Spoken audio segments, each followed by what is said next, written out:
Hey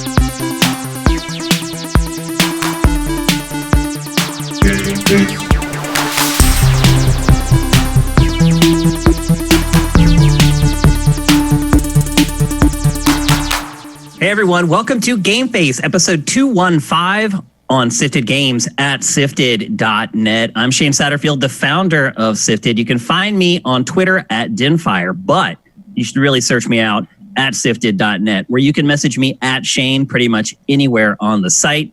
We have a great show for you guys today, and I have a couple friends along with me to discuss some of the biggest topics in games for the week. We got Matt Kyle alongside. What's up, Kyle? Not much. Not much? Always.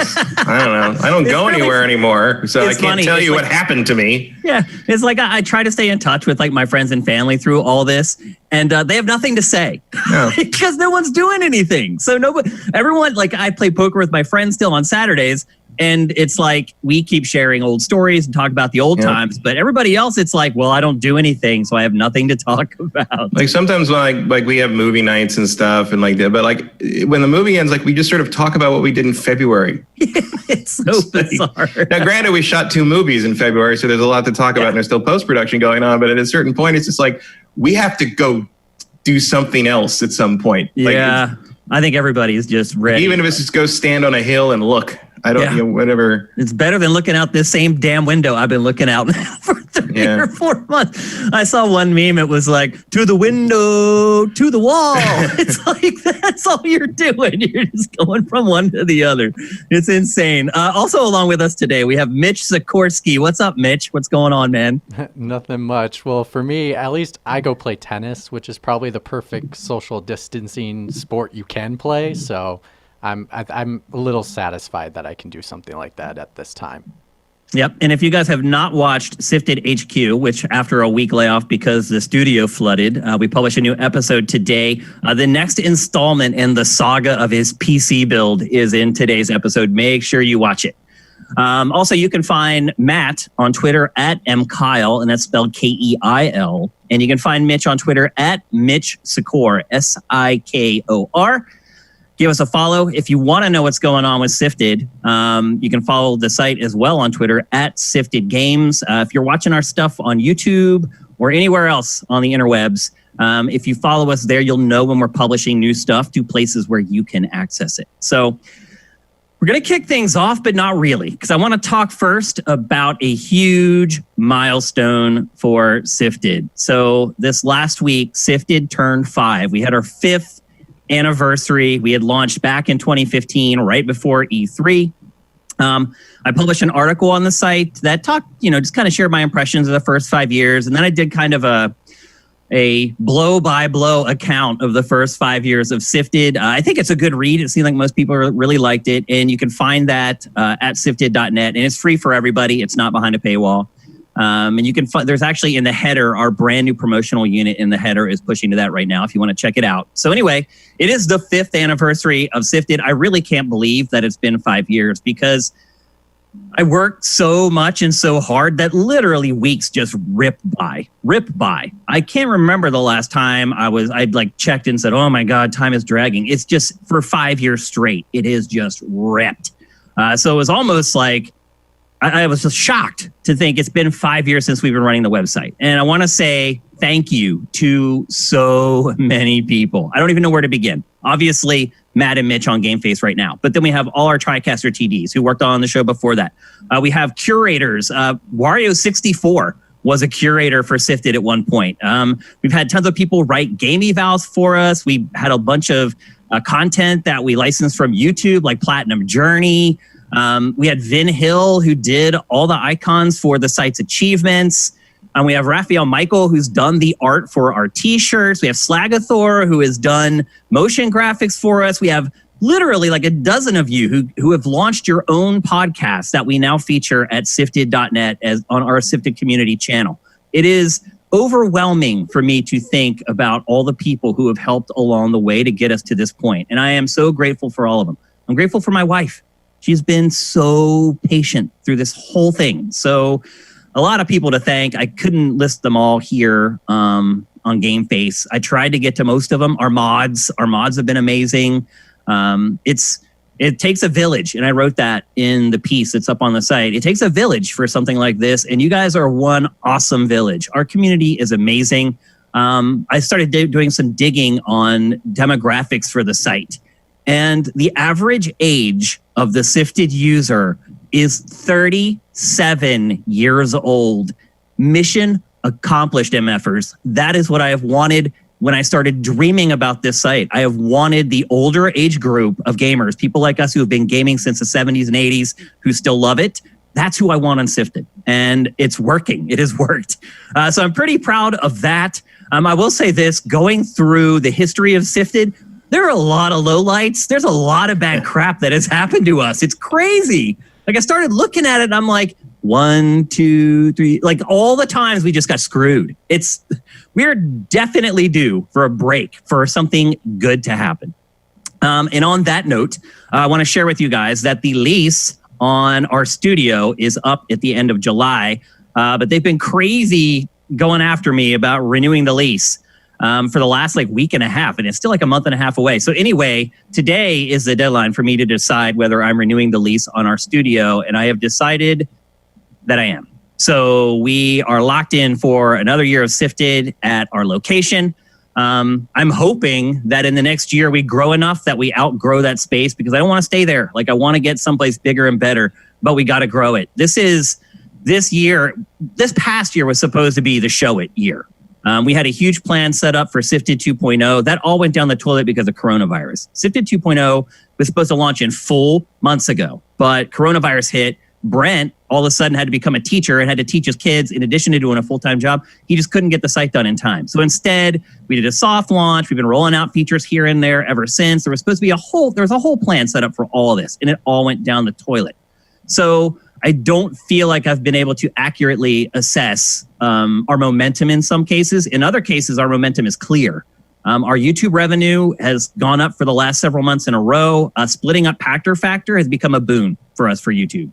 We lost 200 subscribers to our channel in the first month and a half. People that weren't happy about it, they left, and now the subscriber count's starting to grow, and our revenue has tripled on YouTube. So it was the right call.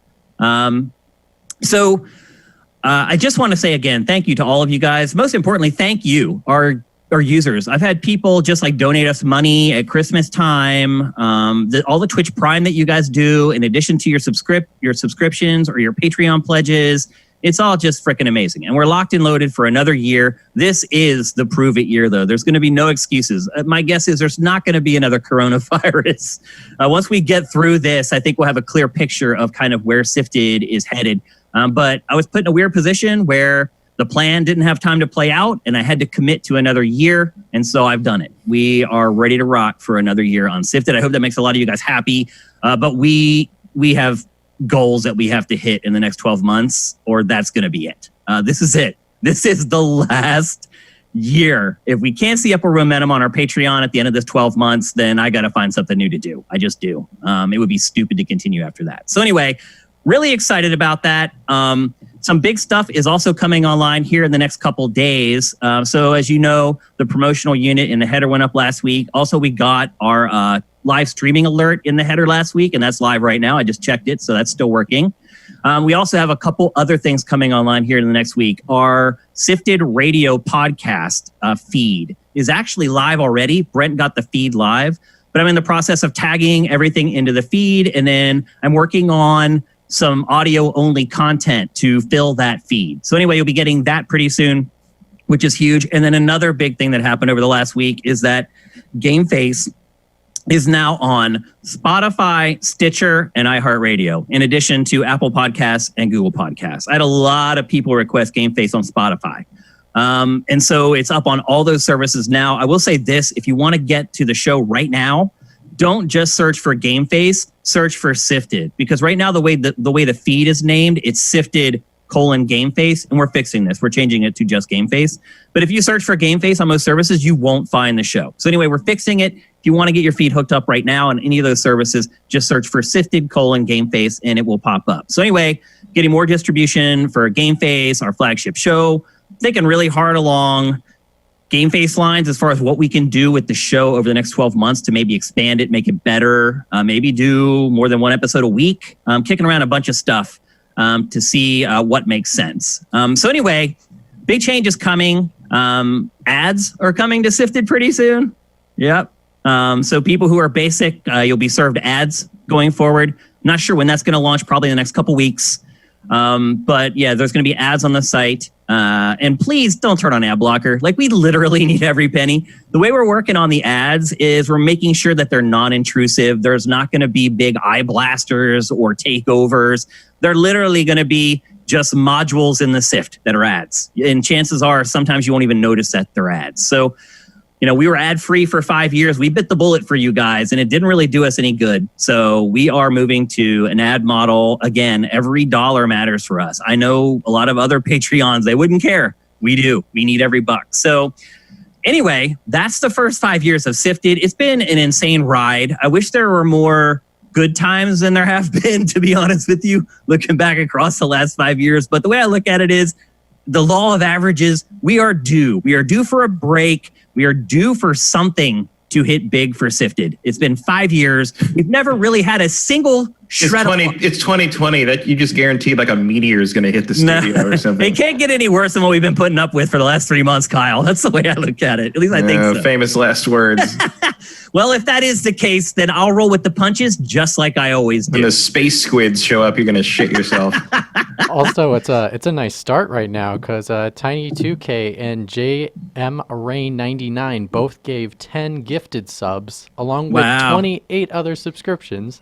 And we got over 250% above level 5, and 5 is the highest you can go. Oh my God. So we hit the hype train just like immediately. They basically, I think they're celebrating the anniversary. So thank you very much, man. I really, really appreciate that. Also, Sound Wizard also subscribed with Twitch Prime. Wampler13 subscribed with Twitch Prime. iViz, the McWomble, a ton of people subscribing with Twitch Prime today. Manly Scream, Emperor Dread, and then those subs that were given out by Tiny2K. JM Rain, making it rain. We hit level 5 hype train for the first time ever. Thank you guys. It means the world to me. And again, it really does matter to me. It has an impact on my mood. Absolutely. So anyway, that's the first 5 years of Sifted. Again, thanks to all you guys for all your support, no matter what you've done. Even if you're just watching the show on YouTube and you don't have ad blocker turned on and you're watching ads on our content on YouTube, that matters. It makes a difference for us. So thank you. Appreciate it. I see Johnny Hurricane jumping in here. And I would have to say, before moving on, if there is one patron that I have to thank at the 5th anniversary, it is Johnny Hurricane. Johnny Hurricane was a patron for the first couple years that was at a $750 level to go to PAX E3 party. And he literally kept us afloat some months all on his own. So if I had to crown the king of the patrons, and I'm no disrespect to anybody else, you guys have all been awesome, but I think you can all understand when someone dedicates themselves that much to your Patreon, you have to give them the crown. So Johnny Hurricane, thank you so much for everything that you've done for Sifted, man. You've been amazing. Good luck with all the stuff that you're working on. You got your own site and your own stuff that you're doing. That's really good, actually, man. So you got everyone. In fact, Jesse JM Rain thanking Johnny. Everyone should thank Johnny Hurricane, because if it's not for him, I don't know that we'd be sitting right here celebrating our 5th anniversary. That's just the truth. So major props to Johnny Hurricane. He is the man. Anyway, that's it. If you can't tell, I am excited about the 5th anniversary. When I started the site, I really had no idea what the hell was going to happen, to be honest. But I think if you would have asked me if I thought we'd be here 5 years later, I probably would have said it was 50-50. Only because when you're starting a company, everyone tells you not to do it. They tell you you're crazy. They tell you 90% of businesses don't last the first year. And all those stats are accurate. But I think they probably would have impacted me enough that I would have said it's probably 50-50, but we made it. And again, it's all because of you guys and all my friends, Matt, Sam Ruoko, who was our TriCaster TD for a really long time, and Marcus. I mean, let's be honest, Marcus was the original co-host of GameFace, and he did help get people on board with the site He did bail before E3, and it didn't end particularly well. But he was down to start the show with Matt and I. Matt was our TriCaster TD back then. And he did do like 10 some episodes that did help get people interested in Sifted. It didn't end well. Probably ended about as poorly as it could have. But otherwise... Worked out okay for me. It did. Yeah, it did. You got an upgrade. But otherwise, I still appreciate what Marcus did, that he did, in fact, try to help at first. I think he just got to the point where he's like, I just don't want to do this anymore. And I think he found a terrible way to tell us that he didn't want to do it anymore. But nevertheless, that's water under the bridge. And I appreciate what Marcus did for us as well. Okay, now let's get on with episode 215 proper. We're going to kick things off with Harry Potter.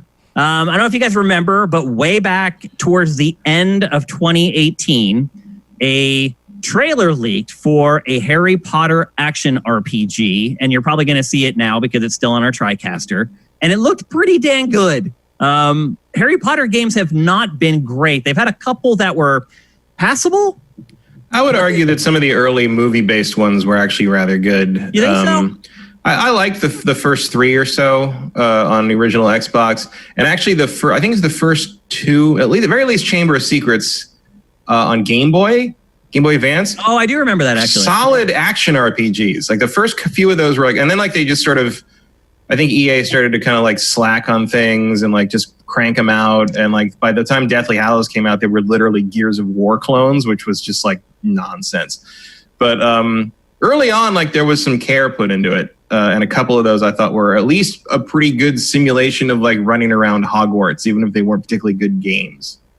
Yep. I've never played a Harry Potter game that I really enjoyed. I do like Harry Potter. I wouldn't say I'm like a huge fan or anything, and I don't know a ton about like the lore, and I haven't read the books at all. I've only watched the films. So that actually is probably the best way to let you know how much I care about Harry Potter. I have seen them all, and I did see most of the movies in the theater, and I don't go to the theater hardly at all. So I do have an affinity for it, but I've never really played a game that resonated with me. And I think maybe to your point, what you said about the later games, I think that last impression left a lasting impression on me, because you're right. Those last couple of games were these weird, like, cover-based shooters where you're using a magic wand. It's like...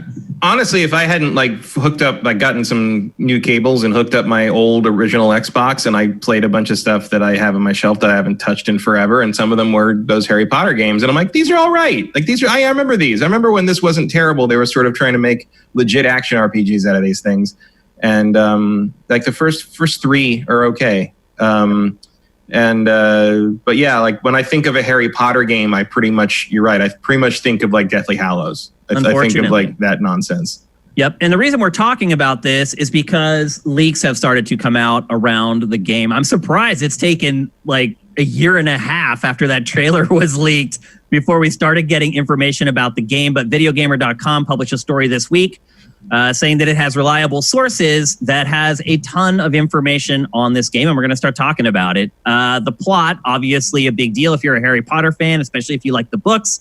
It's actually set after the books, so it's like a sequel. What do they call the 3 kids? The Golden Trio or something like that? What are they called? There's some name for them. Oh, like, you know, Matt? Like Harry, Hermione, and Ron? Yeah. There's some name that like fans use for them. They're called like the Golden Triangle or the Golden Trio. Anyway, they're not in the game. Mm-hmm. It is set after that. Although they did say that you will see some characters from the older stuff in the game. I'm guessing that'll probably be like the professors. Professors will probably be there. I mean, also like, here's the thing. I don't believe a lot of these rumors. Like the list of things that came out with this is basically a wish list of a hardcore Harry Potter fans game dream. Like this is the game. So I have a friend who is the hardest core Harry Potter loves Harry Potter like I love Star Wars. Okay. And I learned this one way when I first met her because we worked together, and she was the youngest. Do I know who this is? I don't think so. Okay. She's young. She's like in her mid-20s. And so she grew up with the books. And it's funny to me because I was sitting around with some of the old Attack the Show guys at this job we were at, and they're all our age, and we were making fun of Harry Potter stuff. How that doesn't make sense. That doesn't make sense. That doesn't make sense. And everything we'd come up with, she had an answer for in the lore. And I'm like, this is what it's like when people try to say Star Wars is stupid around me. And I was like, I get it. I see you.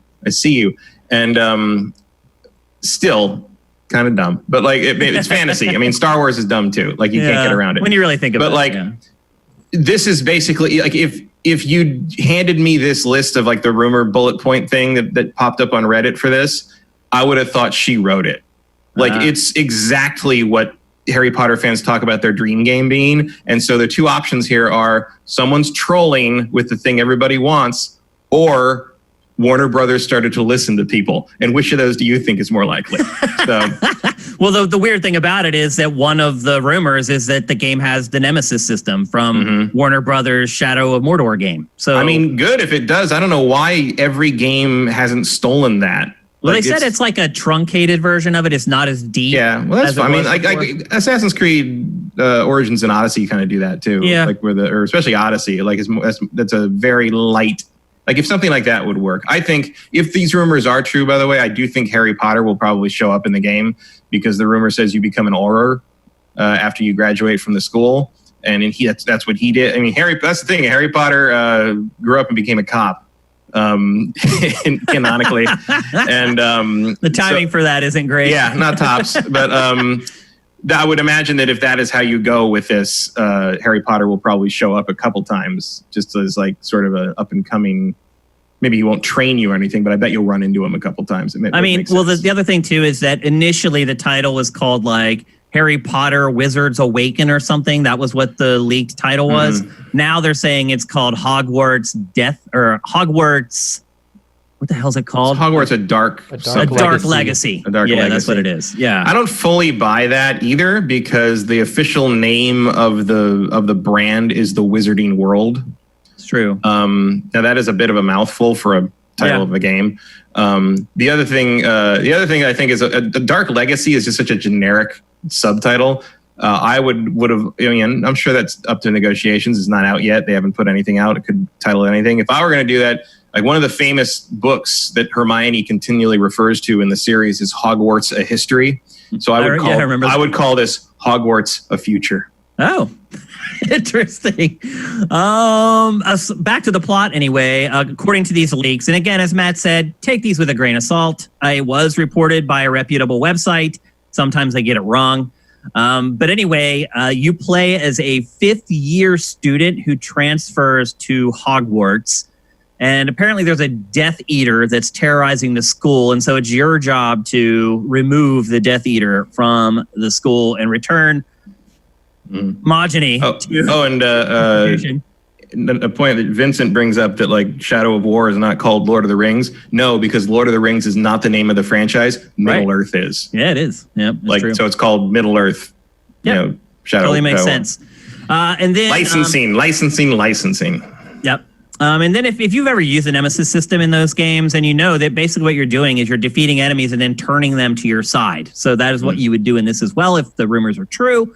And then the last couple tidbits about it, there's going to be Quidditch. Surprise, surprise. But the other thing is that there's going to be a Gwent-like card battling game inside. I mean, that makes sense because the Bernie Bott's every flavor beans are supposed to come with collector's cards. Those were collectibles in the old games as well. So like turning that into some kind of Gwent thing is a pretty natural evolution, I'd say.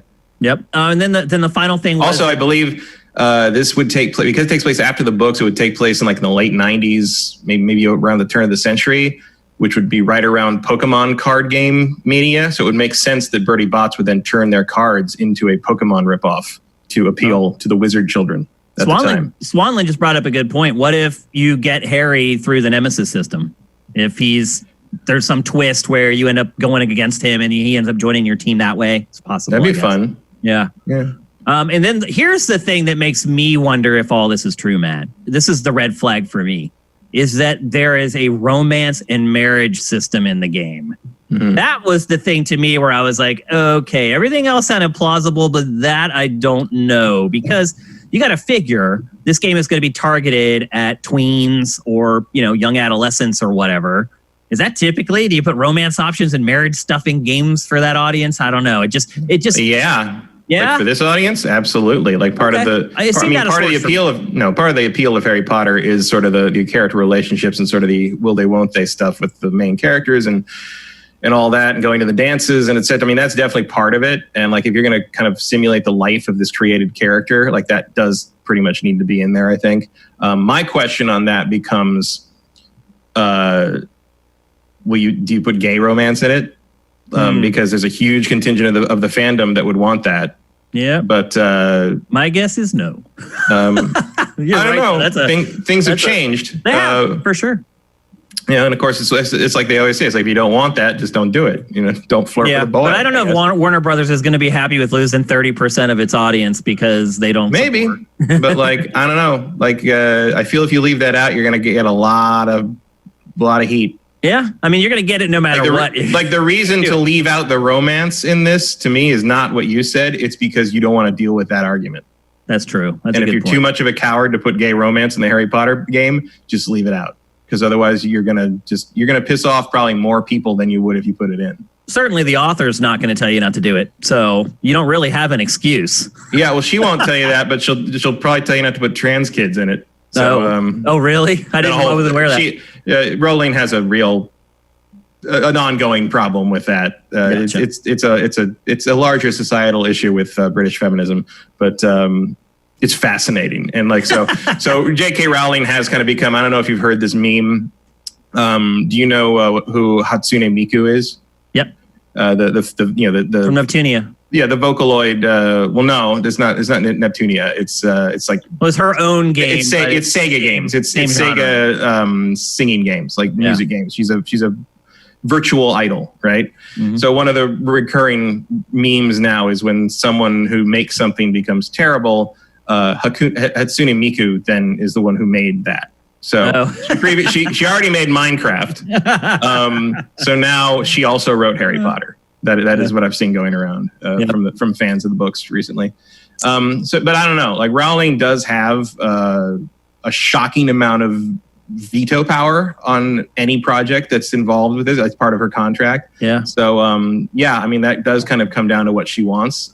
She could potentially even force it to be in if she wanted to. She does have that kind of creative control, as I understand it. But we'll see. I mean, I don't expect a whole lot of progressiveness out of Warner Brothers for the most part in most of these things, but you never know. like, it's a different world coming out of quarantine and the protests and stuff. I would be interested. I mean, here's the thing. Like, the rumor describes a game I really, really want to play. Yeah. I want to play it. It sounds like the Harry Potter game that frankly should already exist. Yeah, like, for sure. It's such a no-brainer to make a created character live through Hogwarts thing that it's much like, Well, that's one thing we left out, actually, is that you create the character and you play as the fifth year student. Like, you have they say you have an established last name, like Shepard in Mass Effect, but you create the character otherwise, which is cool. Like, it's like the Star Wars thing with EA. It's like, why doesn't this exist yet? Like, what have you been doing? Like, it's like Fallen Order even was like that. It's like, it took basically Vince Zampella's strong-arming EA to get this game made. And with this thing, it's like, where is it? I mean, I know they've been leaning hard on the mobile stuff, and the Hogwarts adventure mobile game is raking in the money for them. I see ads for that all the time. I played it for a while until I realized that it was literally just watching bars fill up.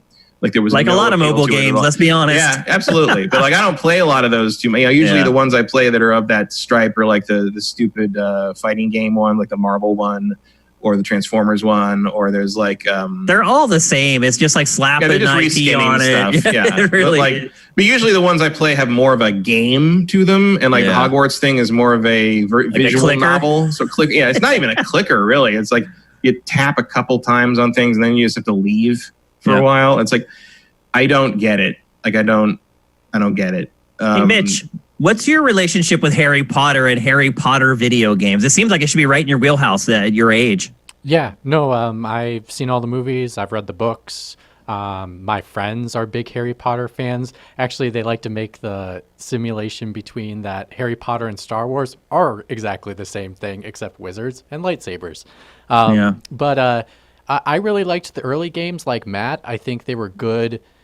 They were simplest. They were very simple, but they were really fun to play. When the later ones really tried to take an evolution and it just didn't really work out, This one is seeing the footage that has come out for this game. I want to play this game. Like, it looks really good, and I think, again, this should have came out a long time ago. And the only argument I would say to saying a gay romance in a video game is, didn't Mass Effect have it, and didn't it sell a shit ton of copies? So For different audience, though. Mass Effect. I don't think it's that different an audience anymore. Absolutely, I would think. Was it's Mass the same Effect audience. rated M? Yes. Yes. Yeah, there's no way a Harry Potter game is going to be rated M. No way. Gay romance. Gay romance doesn't get you an M. Yeah, I know that, but I'm just saying they're not the same. They are. They're pretty much it's people who play BioWare. The audiences are not the same. If somebody can't physically buy it, well, according to the law, of course you can buy it. I think you will find that the vast majority of people who want to play this specific Harry Potter game are definitely over 17. Yeah, they're the adult fans like Mitch who grew up with it. Yeah, Shane. That's your audience for this game. That's exactly what I was going to say. I said the audience is not kids. The audience is my age, early 20s. I guess because there haven't been like books and movies for this generation to get ingratiated to. Well, there has been. There's been 2 films written by J.K. Rowling herself. But I think fans are wanting more Harry Potter. I mean, they had a play that came out. How long has it been recently. since the last film or book? 2 years? 2 years, since I think? the book, right? Oh, the book. Since Deathly Hallows was a long time ago. Deathly Hallows was when I was in high school. That would have been 2010, 2011. Yeah, and then the movies were like 2012, I think. Yeah, movies 2012. I mean, that's almost a decade. But there was a play that came out about 5 years ago, and then. Did you say a play? A play. Harry Potter and the Cursed Child. Nobody even knows that exists. Everybody knows about it. Everybody knows that exists. Like, I don't. Because you're not a Harry Potter fan. Cursed Child is a legitimate, like, official sequel that takes place involving Harry's children. Harry's kid and everything. It is nonsense. It is absolute time travel batshit nonsense. But it is a gigantic hit, has toured everywhere. And so to give you an idea, so my friend who I've known since I was people in chat are saying the play blows. It does. But if you just read it, it does. But here's the thing. So my friend took his kids to see it. We've known each other forever. We were in theater and everything together. He was a set designer and set builder for like most of his like 20s and stuff before he moved into electrical engineering. And he came back to me and he's like, I saw that Harry Potter thing. I'm like, yeah, it sucks. Huh? I read that thing. He's like, you need to go see it. And I'm like, why would I go see something I know it's? He's like, I have never seen stage design like this in my entire life. As someone who loves stagecraft and special effects and play stuff and live theater stuff, you need to see this because it's the most impressive thing I've ever seen. Oh, okay. And so it is more like technically it was good. It's like it's like a ride. It's like why people saw Avatar. Yeah, the only reason why they released a manuscript of the play was because it was in such demand. Like, it was not really meant to be read like a book. It was meant to be seen as a play, and so that's where.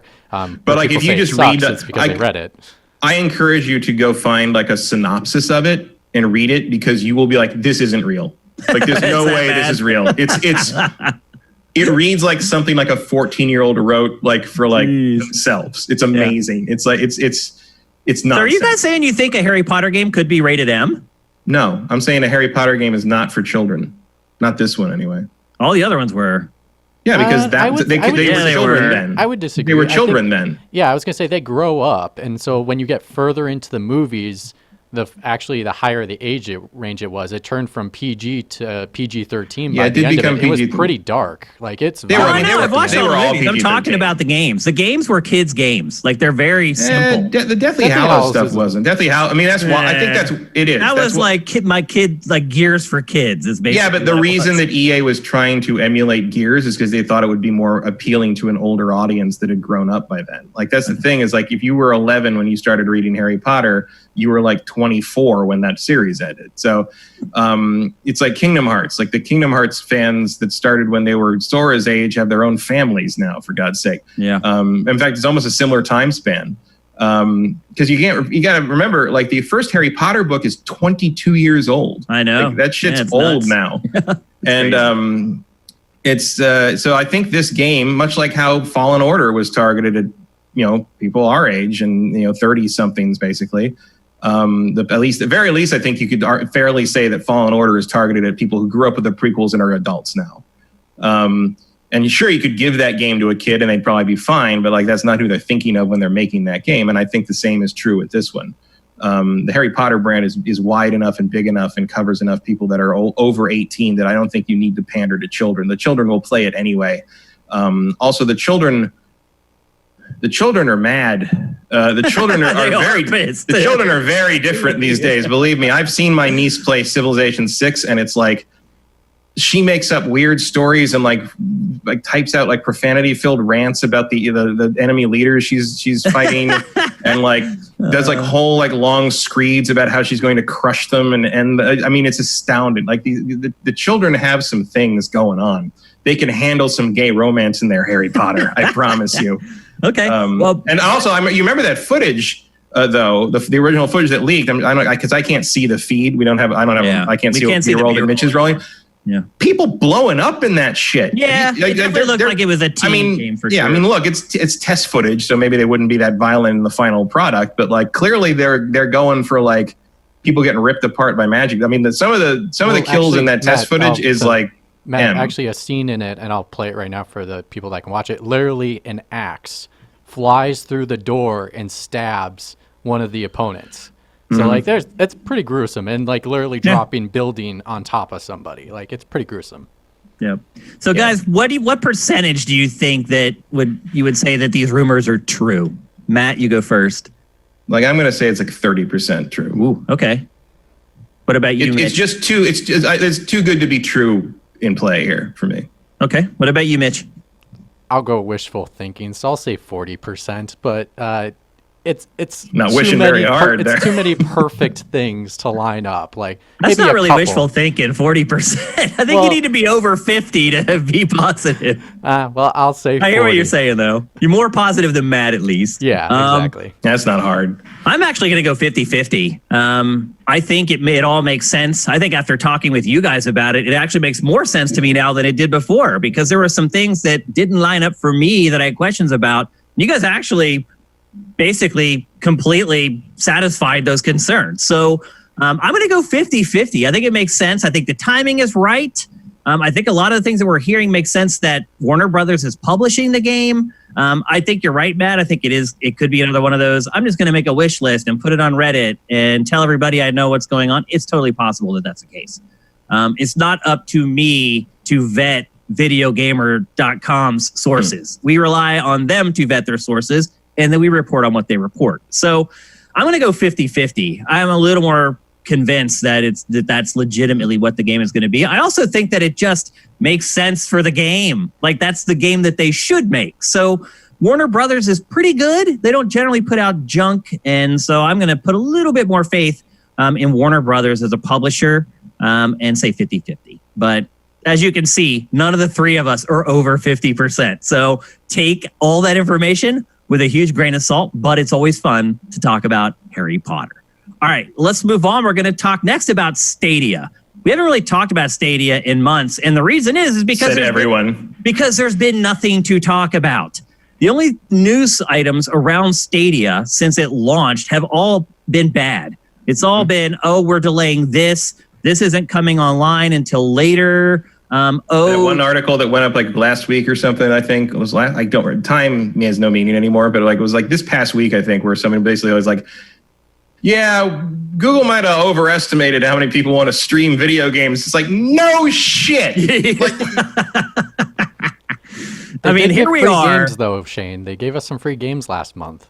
Yeah, I mean, that's what they're trying to do, though. They're trying to buy favor at this point, but they can't because everyone is giving away free games. Like, if you guys have ever linked your Amazon Prime account to your Twitch account and therefore have Twitch Prime and have subscribed to our channel, then you know that you get free games from that, too. It's like when you go to Twitch, it's like every 2 weeks I go there and I got another 10 games to claim.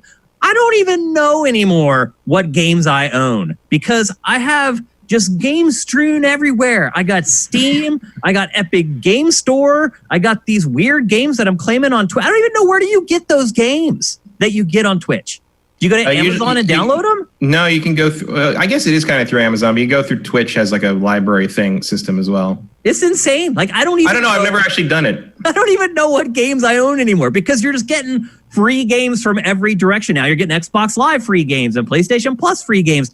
It's bizarre that they would think that giving away a couple games would change anyone's favor at this point, because especially everyone is doing even if you give away games on Stadia, you're not really giving them away, because when Stadia goes away, those games go away. You don't own them. It's not even as permanent as the Epic Game Store giveaways. Yeah. Well, anyway, as I said, we haven't talked about it in months and months, and that's because there's nothing going on. Well, this week, something did start happening, and again, it was something that's really bad. And CD Projekt Red put out a press release last week saying that the Stadia version of Cyberpunk 2077 will not be available day and date with all the other versions of the game. And the only thing CD Projekt Red would commit to was by the end of 2020 for Stadia. And I mean, you're probably seeing it right now. Stadia, this is so important for Stadia that they signed a big partnership with CD Projekt Red for it. CD Projekt Red put out a trailer just for the Stadia version. That is a huge deal. They don't put out media for this game hardly at all. And they put out a trailer just for the Stadia version. So this was a big deal. This is what Stadia needs. It needs these gigantic games. Now, obviously, it's not going to get The Last of Us Part 2. It's not going to get Ghost of Tsushima, but it needs all the huge third-party games to be there day and date. And now we're seeing that it's simply not going to be the case for arguably the biggest game release of the year. Matt, is it a case of Stadia can't catch a break, or do you think that it's just been poorly managed, or do you think that the idea was just doomed from the beginning? Yes. All the above. All of it. It's I mean, I don't know what the reason is here. Like, I feel like it doesn't hurt CD Projekt to have this thing on Stadia day and date. So it makes and I don't know what they would need to really do. So it makes me wonder if the problem here is on Stadia's end somehow. Yeah, I think it definitely is. So I mean, I think if you go back through our archives here, you will see that I've been calling Stadia dead in the water since the instant they announced it. Because, like, again, solution in search of a problem. Nobody needs this. Not in the West, not in the American market anyway. And like, I have several game dev friends that hold fast to the idea that Stadia is for breaking into the Chinese and Indian markets, where hardware sales are basically impossible. They're all bootleg, and software is all bootleg, and no one wants to buy actual games. But if you give them the ability to just stream it and basically it's the iTunes model. If you make it easier to buy it than to pirate it, people will do that instead. Yeah, you gotta make it cheap. Yeah. Yeah. Well, they're blowing that too. But they are. Yeah. It's but here I just don't see why anyone would care. And like even the people that are also like tech savvy enough to know why it works and why it would be maybe an interesting way to play your games are also tech savvy enough to know they're not getting anything for their money. So, there's no upside to it. The McWomble's asking in chat, if Cyberpunk doesn't do well on Stadia, which, considering it's coming out months after the other versions, it's highly probable that it Probably won't. not, yeah. What chance is there that it gets shut down? I mean, better than average. You would have had a year. At that point, you would basically have a year of Stadia. Google's given things less of a chance. It has. I mean, I feel like you'll get a year out of this thing, and they might even double down. I mean, look, if Anthem can be up as long as it has been, then this might get another shot. Like, I could see Google kind of saying like, all right, you got another year to turn it around, and that's it. And then pulling the plug after 8 months anyway. You kind of need to wait till your first party stuff starts coming out though, right? Like, yeah, I mean, you can't give up until Jade Raymond's game comes out. Is that fair? You'd like to think that, wouldn't you? But I mean, Google's done weirder shit. It has, but I do feel like even Google would be like, look, we built this studio. We hired Jade to come in here and lead our studios. They can spend that money and never notice it. It's true. It does. If some high-level middle manager decides that he doesn't want to keep answering these emails anymore, it'll end. That's true. Like, that's really all it takes. It is true. Which sucks because, like, at that point, you're looking at like, what are we at? Almost 11 years since a Jade Raymond game came out. Like, yeah, it's crazy. Like, everything she works on keeps getting canned by people with no vision. Or we don't really know. It could be that the projects just aren't working out. Who knows? But your point is true, well but like I really have a hard time believing that whatever Jade Raymond wanted to make in the realm of Star Wars was not worth playing. Oh, I agree with that. Totally. But they may feel like it wasn't going to generate the money that they're trying to generate from those games. Who knows? But sure. Your point is well taken that Jade Raymond has not shipped a game in a really long time. Since look, I Am Alive, maybe? Or was she on that game? Yeah, that was her project for a long time. I forgot that for some reason. It might be the last one. And that game wasn't good, so I don't know. But I still feel like if you're going to invest that much money, you don't do that until seeing what comes of it. So I feel like shutting it down this year, I don't think it's going to happen. I think they'll get at least 2 years. And then you not even taking into consideration all the R&D budget they've put into Stadia. And you're right, that's a drop in the bucket to Google, but stockholders might not be too happy if they find out that Google's just throwing around money like that. So the stockholders won't care as long as the stock price stays up, though. Well, that's what I'm saying, though. It may not stay up. Stadia is not going to impact that.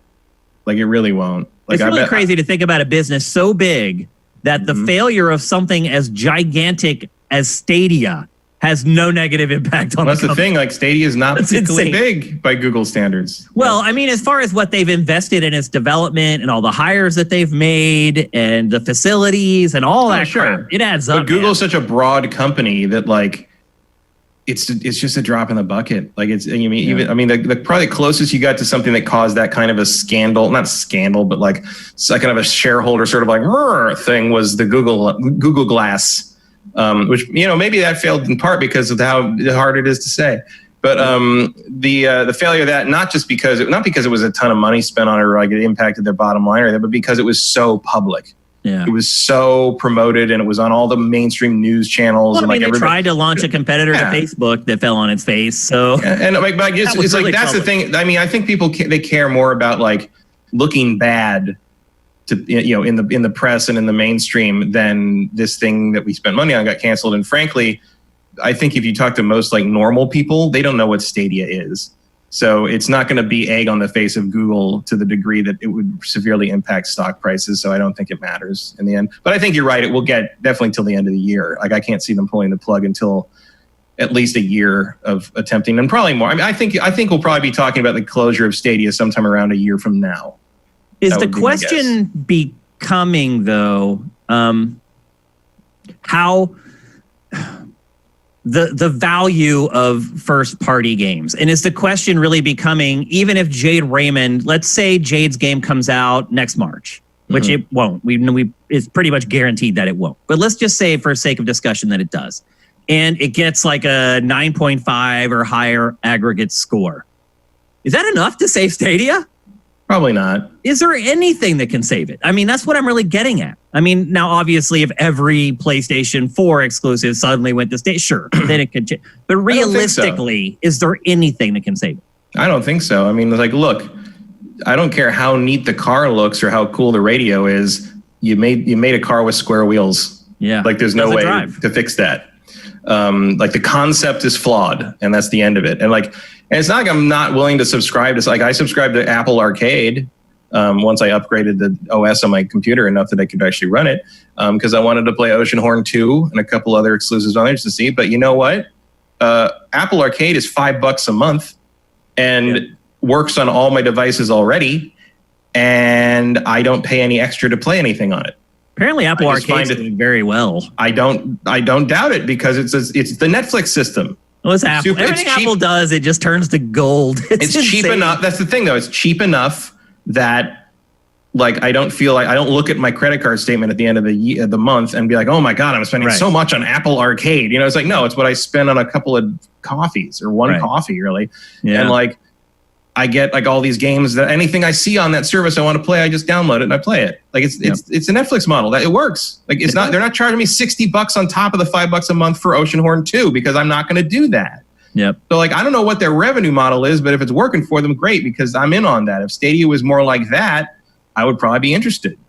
Hey, Mitch, can you see any way that Stadia survives over the long term? Also, the Apple Arcade stuff installs to your local hardware. Again, the streaming thing is pointless. Yep. Yeah, the only thing It's an interesting time for them because there is a jump to next gen. And so if they're having difficulties with just getting Cyberpunk to run, like I just can't imagine what they're trying to deal with next gen hardware stuff. But honestly, the only thing that would ever make me go to the platform is a game I have to play. And if they can't provide that for me, I have no reason to go. The other thing, too, is that the Navi cards are coming out before PlayStation 5 and Xbox Series X, but not by a lot, because obviously they're coming out in a few months and the Navi cards still aren't there. So how does Stadia even handle next gen if the cards aren't even available? That might be part of why this is happening. It might be. Might be have to wait for the better cards. I don't think people realize that you're actually playing on a PC. Like it's a PC in some warehouse, like hundreds or thousands of miles away. But that game is actually being played on a PC. It's not like this weird like magic. Like they're just basically beaming the video signal from that PC that it's being played on to your television screen. Also, Kevin Rafa brings up a good point where he says that Half-Life Alyx got review scores through the roof and didn't move the needle on VR sales. So well, it did. It did move the needle. It did. Not to any appreciable degree. I mean, like it didn't make it like a smash hit, but it did give it a blip at the very least. But if that's all Half-Life does, Jade Raymond's game is not going to, you even got people in the chat here already asking who's Jade Raymond. Like they, did somebody really ask that? Yeah. Yeah, Sneaky Snake doesn't know who she is. I mean, she's not a household name exactly anymore. Yeah. Shane, to tell you, I didn't know who Jade Raymond is until you guys talked about her. Like I never knew who she was. No, I don't know who she is. And the other thing, part of that is because she intentionally moved out of the spotlight after she got treated so horribly during the Assassin's Creed press tour. Yeah. So. I mean, she doesn't want to be known, really, when you get down to it. Well, I mean, she intentionally went underground. I mean, I don't blame her. The way that threats will do that to you. Yeah, and during that time of like you're saying Assassin's Creed is when she did this. That was the time where I really was starting to pay more attention to video games, media, and people that work on games because I was at that age where I could focus on something like that. So she kind of snuck under the radar right before I could even know she existed. Because she was the face of Assassin's Creed. See, I didn't know that. The first one, yeah. But the last thing I did want to say really quick was when we were talking about everything, you made up a great point of... That really does blow my mind, Matt, that people don't know who she is. Does it blow your mind? No, not at all. Really? Why would they know that? She's been out of the spotlight for almost a decade. Yeah. Well, I don't know. I was going to say, you make a great point of the aspect of the game itself. I wonder if maybe they pushed it longer because they want it to run the PS5 version, the Xbox Series X version, instead of... It's possible. So that's maybe why they're pushing it, because I'm guessing that they'll have a PS5 version available. Well, that wouldn't be anything related to Stadia because this thing would just be running the PC version at high settings. But I have a feeling maybe that's the issue, is that they don't have that version done yet, and they're like, we want that version. No, that version is done.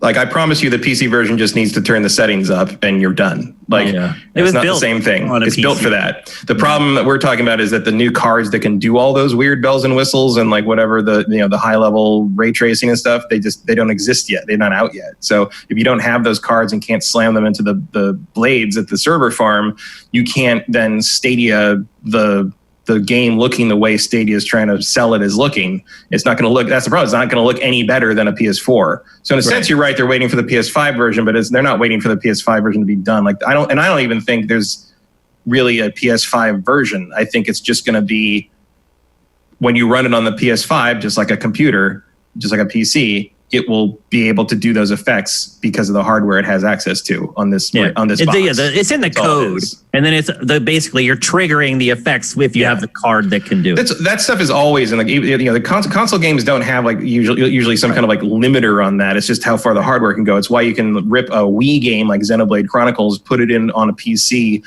play it on Dolphin at 4K, and it actually looks pretty darn good. Because, you could do it with the N64 as well with the Ultra like HLE. Super Mario Galaxy, like just running off the disc in 4K on the Dolphin, gorgeous. Like it's all there. Like it's all there. It's in there. Like you just have to tweak some settings and turn up some anti-aliasing, and it looks great. Yeah. So yeah, that's not a huge ask, especially because obviously they know it's coming. Like they're, I guarantee you beyond some minor tweaks or minor details, they've always known that they need to make sure this thing can run on the next gen systems. So that's all going to be part and parcel, especially because this thing comes out 2 months before the new systems do. Like it's going to be done for those at the same time, pretty much. Yep. You might have to download another patch, but yeah, I think Shane's right, and this is probably Stadia is not going to have the hardware to do it. To their satisfaction, maybe to CD Projekt Red satisfaction. Like, I don't know. That might be part of the problem, actually, is that CD Projekt Red is like, you're not putting our game out looking like that on day one. I mean, that could be it. They could just not have it to a place, and maybe they tried it on Stadia, and they're like, oh my God, this looks like ass. And no way in hell people are going to play our game looking like this. Could also be that could be when Stadia is finally going to get that account system up and running. That could be too. You're right. Where you pay for the 4K and free gets 1080p. Maybe they don't want it there until that's in place, so you can play it in proper 4K. Like a lot of stuff. Stadia doesn't do a lot of the things that announcement video claimed it would do yet. Yeah. So maybe CD Projekt don't want to be part of that until it's feature complete. I don't know. Yeah. I don't blame them if they do. I don't either. I mean, Stadia's running out of time is what it's really coming down to. It's getting to the inflection point where it needs to crap or get off the pot. Yeah, well, it's becoming increasingly clear that they launched that thing a year early. Way too early. And I don't know why. I really don't. No, I don't know. Like they were racing to beat someone else to the pond. I mean, cloud gaming is a thing, and obviously Amazon's probably working on something and blah, blah, blah. But there was no immediate threat. There was nobody who had come out and said, well, xCloud, I guess, but that's all. I mean, I think they probably did see an imminent threat that, like, if you told us what they saw, we would have been like, you're out of your mind. Like, I bet they did see something internally that was just like, they could only see it through their weird lens. Hey, it might have been Apple Arcade for all we know, which is crazy, but Google thinks they're in direct competition with them all the time, no matter how weird their take on things is. So, I mean, you never know. Like, clearly, Google corporate culture sees the world in a certain way that is not necessarily the way people who are in that world see it. And Stadia seems to be the latest example of that. So, Sneaky Charlotte Snake says, wasn't Witcher 3 horrible at launch? So maybe Cyberpunk could have some issues. It's a fair Still point. is. I have Still weeks to prove it.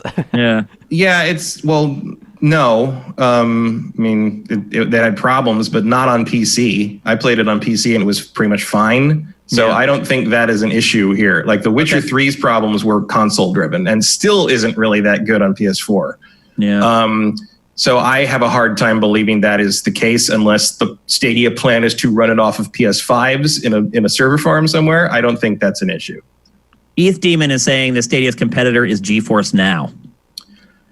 Was GeForce Now even like a blip on the radar when they were deciding when to put this thing out, though? Like, I didn't hear about GeForce Now. It's been available for like years, and like nobody even knew it existed. But that's exactly it. Is like, why are you rushing to market to compete with this thing no one even knows they have? I know. I mean, and also, why wouldn't you look, NVIDIA isn't some little ma and pa store. NVIDIA is gigantic. So why wouldn't you look at, hey, NVIDIA works in this space and they tried to make it work and couldn't.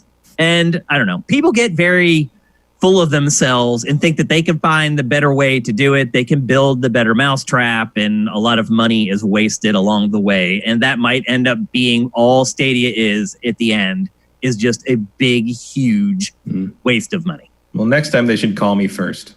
Yeah, or talk to anybody. Talk to any of us. We've been saying this since they announced it. Go hang out at Pactor's party for like an hour, and you will find out that Walk was a bad around idea. And just talk to a couple people, and you could have figured out and saved a lot of money on Stadia. At the very least, they could have helped you come up with a better name for it. That's true. That is true. All right, let's move on. We're going to talk next about Kurt Schilling. We know how much you guys love baseball, and we know how much you guys can't wait for baseball to come back. Do you know, by the way, that the average age of the World Series viewer is 57 years old? Baseball's an old man's game. 57, the average age of the World Series. It's crazy. Like at that point, because of human lifespans, you hit a point where no one under a certain age is watching. You're right. I mean, Like, I at a don't certain- watch baseball, and I'm in my I don't early either. 20s. I hate Neither do I. baseball. I like It's my least baseball. favorite sport. Baseball is probably the closest thing I have to a sport I like watching, except hockey live. I'll go see a live hockey game pretty much anytime. Yep. But I don't love follow playing sports. baseball. It was my favorite sport like to playing play, but I hate watching it. I've never. Well, I like going to baseball games, but I don't pay attention to the baseball game, if that makes it. I just like being there. You know, I've been to Dodger games. I like going to the game. I like smelling the grass and eating the hot dogs and hanging out with people and drinking the beer in the sun and cheering and yelling at people and stuff. But like, I couldn't tell you what the fuck happened in any of the Dodger games I've ever been to. Like, I have no idea. I was not there to watch a baseball game. I was there to be near one. Yeah. And like, but I like, I mean, my dad loved baseball like early on, like when I was a young kid, like some of my earliest like good memories with him are baseball related. I remember, and you know how little I care about sports, right? Like yes, you know I am that. well aware. You have a jersey that says like sports team on the front. Yes, of it. from the Something Awful jersey, the city name sports team. Yes, popular player. On the back it says popular player. It's so great. So, and I'm actually gonna screw up his name because I can't remember his name properly. I think his name is Gibson. Is it a World Series thing? Dodgers.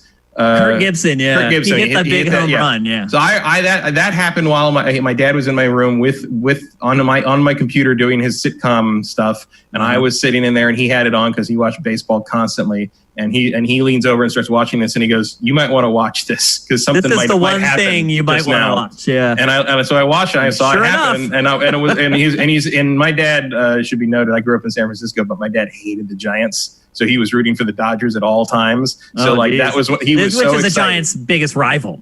Yeah. So he was so excited for that. And I still to this, I will always remember that, like that sports moment, because like I saw it with my dad and it was like, he was so excited and he was happy for the rest of the day, which was not common. And that's why you really remember it.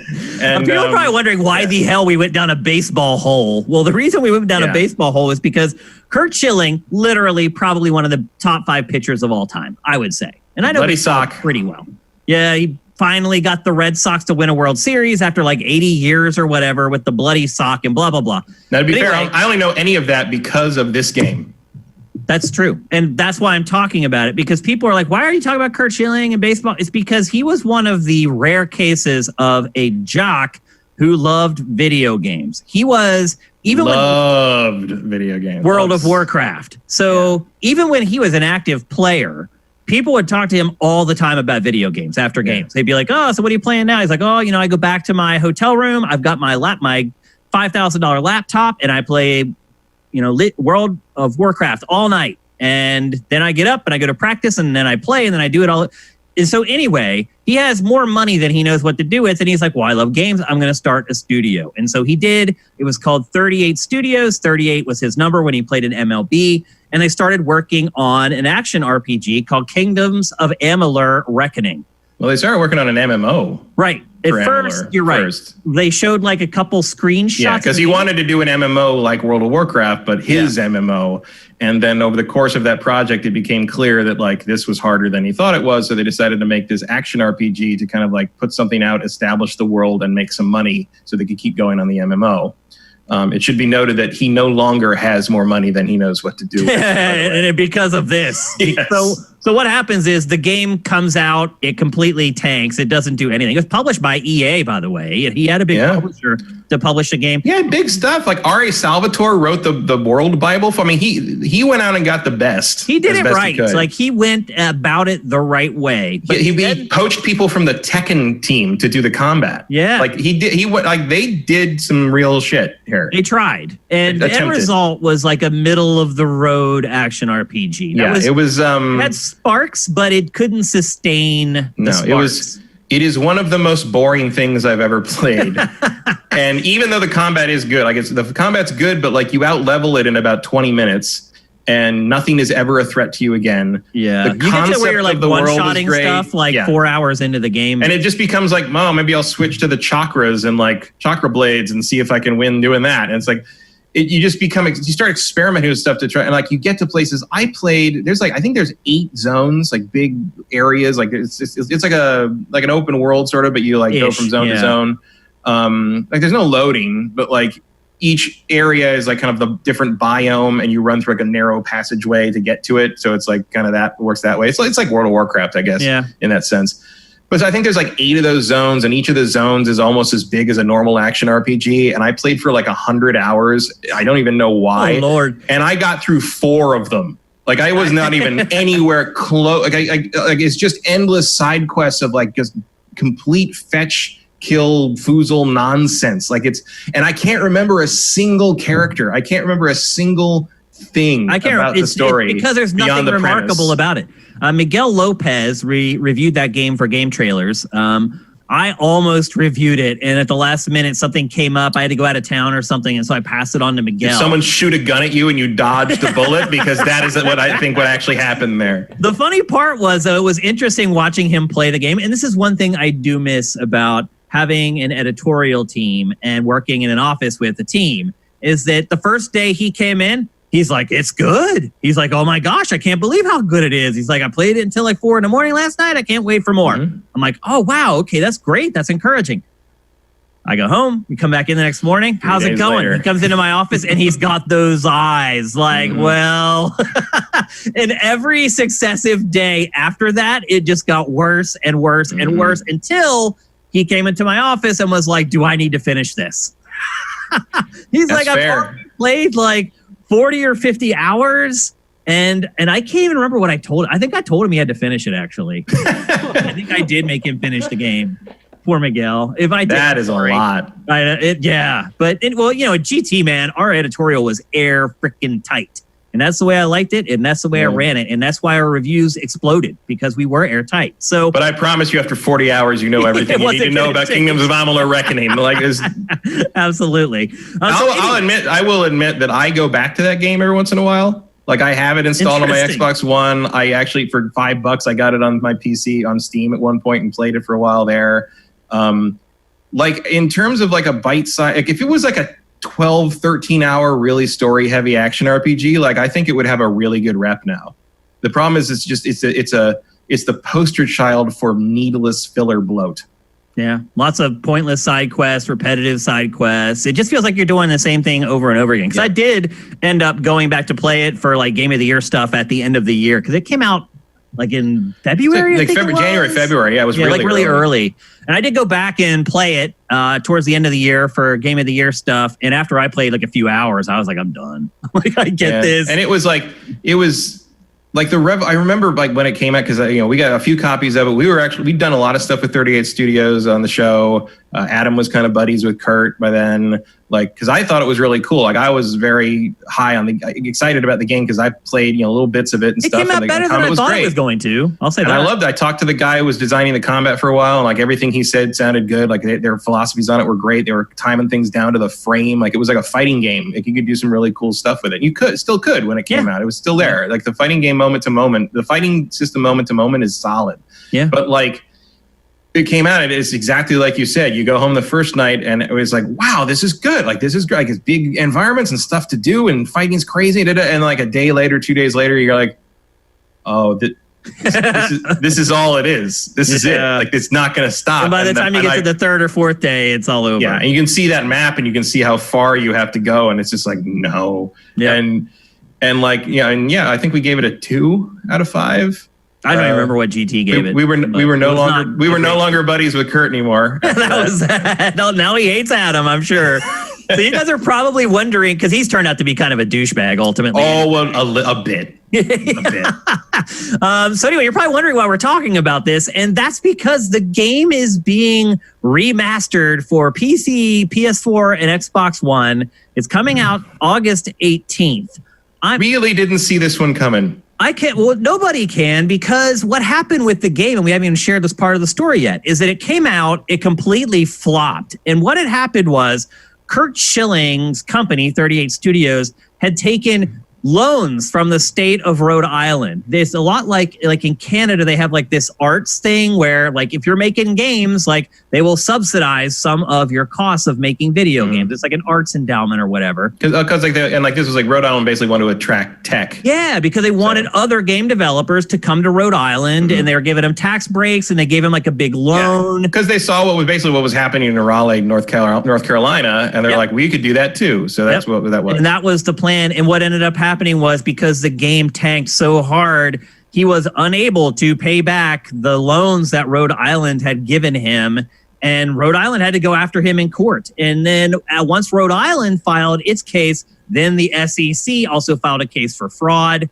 That dragged through the courts for years. And just, I guess it was about a year and a half ago, they settled it out of court for an undisclosed sum. Now, Kurt Schilling called it a whatever witch hunt or whatever the crap he did after they settled. So I don't know who actually won the settlement. It wasn't made public. But just I'm going to guess he didn't win. I'm guessing too, but I don't know for sure. So I'm not going to say that. My guess would be that that is the case. So as you can see, there are all these entanglements around this game, financially, legally. So I am shocked. No one was even sure who owned Amalur the IP, at the end of all that. Yeah, because they did end up, 38 did end up selling some of that stuff. Yeah, and I think at a certain point, I think Rhode Island owned it. Yep. And got rid of it. Yeah, because the courts maybe gave it to them or something, and then as some kind of thing.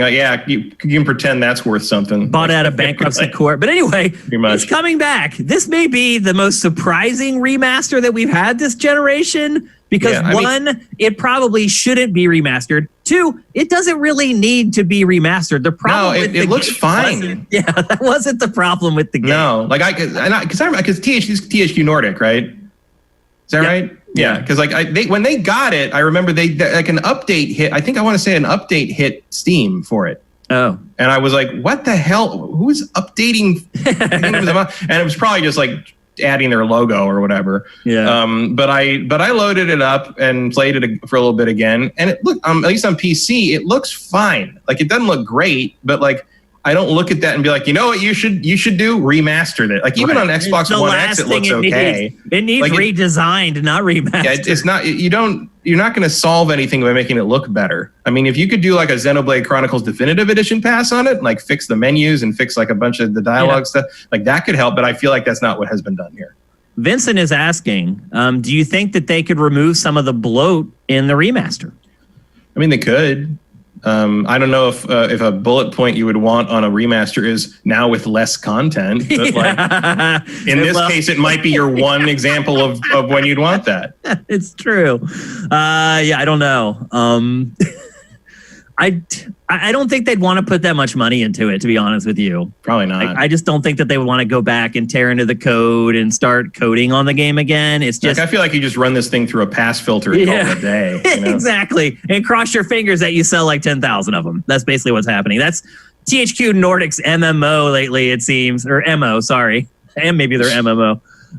Lately is just finding these old properties, buying them for a penny on the dollar, and trying to make something out of them. So, and sometimes that's a pleasant surprise. When they came roaring back with new Titan Quest expansions, I was like, "Are you out? Really? Well, they're reviving SpongeBob SquarePants. I love that game. Battle of Bikini Bottom. Yeah, they bringing back Darksiders. They've been pretty smart in general. I don't know if this is a smart move, though. Who knows? I mean, if they could keep doing stuff continuing the Darksiders series and doing stuff like that, they can have their follies off on the side. I mean, it's not going to bankrupt them to put out a cheap remaster of Kingdoms of Amalur. And honestly, the response to it has been kind of positive enough that I've seen online that they're probably going to sell a fair amount of this. We'll probably sell 50,000. You're in the middle of August. There's nothing else coming out. They might do okay. Their standards are lower than what EA expects, but you might ride pretty, even though EA put it out. You might ride pretty high on kind of the mediocre game nostalgia factor, which is a thing. Yeah. So, Mitch, did you play this game, or have you ever even heard of it?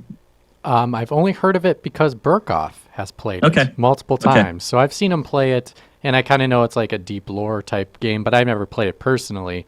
I've almost nothing to say about this one, but it's just interesting. I did see though, playing the B-roll side by side, I have to agree that the game looks like it doesn't really need this remaster because it's that's not the issue. No. Yeah, I mean, I would say guessing to the sifters to say, could you guess which one did I play as the remaster on the B-roll? Was it 1 or 2? Because I'm really curious if they would pick it out because I didn't play it in a exact order. So Yeah. I'm interested. I think if you did a rewrite on some of it, it would help maybe. Like the concept is solid. Like R.A. Salvatore didn't write the dialogue, but he did write the world concept. The world concept is basically in this world, everything happens over and over the same way. Like fate is woven a certain way, and that's just how time flows and how events flow. And your character exists somehow outside of fate. So you can change things, which no one should be able to do in that world. So you are basically this agent of chaos that moves through this perfectly ordered world. And like, there's a lot of interesting shit to do with that, and they do nothing. They do absolutely nothing with it. In fact, you could, if you took an approach the way kind of Witcher does, where Witcher sort of takes folklore and like makes it, you know, like there's elements of like Hansel and Gretel in The Witcher 3, and like, you know, old folk tales that like, and fairy tales that like here's how they really happened sort of thing. If you did something like that with Amalur, and they do stab in that direction a couple times but never really do anything with it, if you really took that concept and made it like here's this world where all these familiar scenarios are playing out, but you can get in there and with your choices like you can fuck with it relentlessly and change everything and sort of unravel it, that's fascinating. Yeah, but that's not what the game turned out to be. Unfortunately, there's something there, but they just weren't able. They either were unable, unwilling, or didn't have the time and money to make something that kind of capitalized on what R.A. Salvatore wrote for them as a baseline concept. And I feel like you could do something with that if you really dug in and made the dialogue a little more readable, I guess. Okay. Hey, Mitch, by the way, that B-roll that's on the TriCaster, that's all from the old version. They haven't put out any footage of the remastered version yet. They haven't even put out a trailer for it yet. They just announced it via press release. So one of them looks better than the other, so I'm a little surprised by that. It's probably just the bit rate it was recorded at or whatever. Okay. Affecting the footage. So anyways, it does sort of continue to prove the point, though. It does. That you would think that. It does actually prove the point still. So anyway, that's Kingdoms of Amalur Reckoning. I think Re-Reckoning. Is it The Reckoning? It's Re-Reckoning. Oh, the remaster is called Re-Reckoning. Right?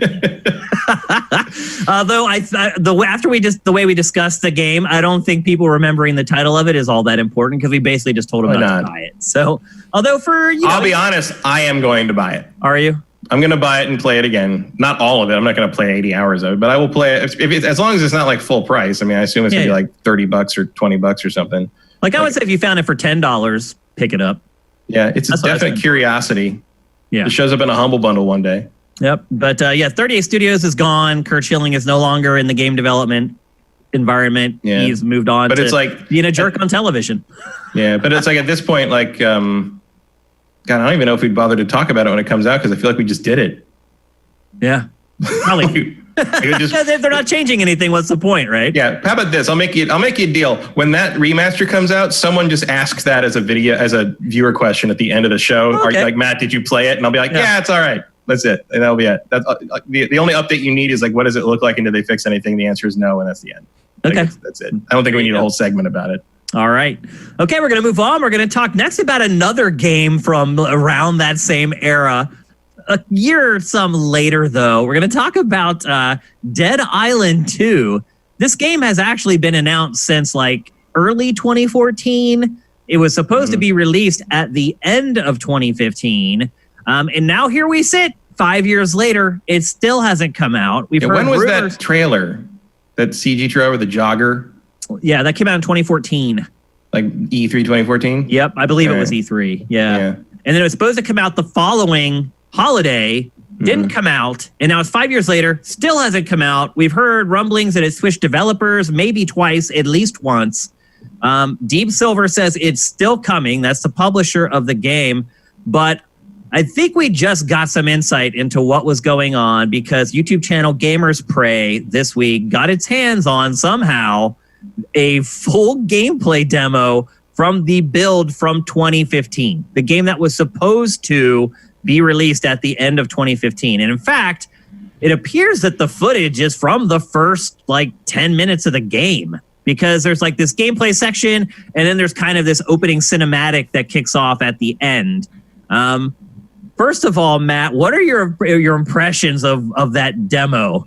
That was well, so here's the thing. In mid 2014, I actually was on a project that was doing stuff with Dead Island 2 footage that I had to capture. And I will say this, what leaked looks better than what I played. Oh, really? So what I played was clearly, I have never played something so early in my life. It was like if we're going to use footage of this, we have to be facing a certain direction in the level, sort of bad. Well, when I worked at GameSpot, we were, it was owned by Ziff Davis back then. Now it's owned by CNET. But back then it was owned by Ziff Davis, which also owned all the magazines, Official PlayStation Magazine, EGM, Tips and Tricks. All those magazines were all under the roof. Now, a lot of those guys were in New York or wherever, but the organization for the magazines was under the same roof.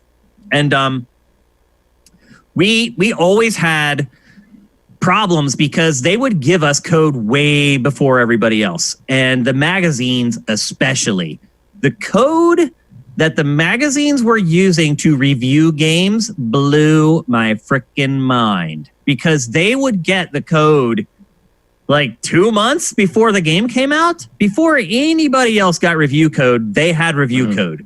Because their lead times were insane. They had to play the game like 2 months before to get it done in time, write the review, get it into the magazine, and publish the magazine.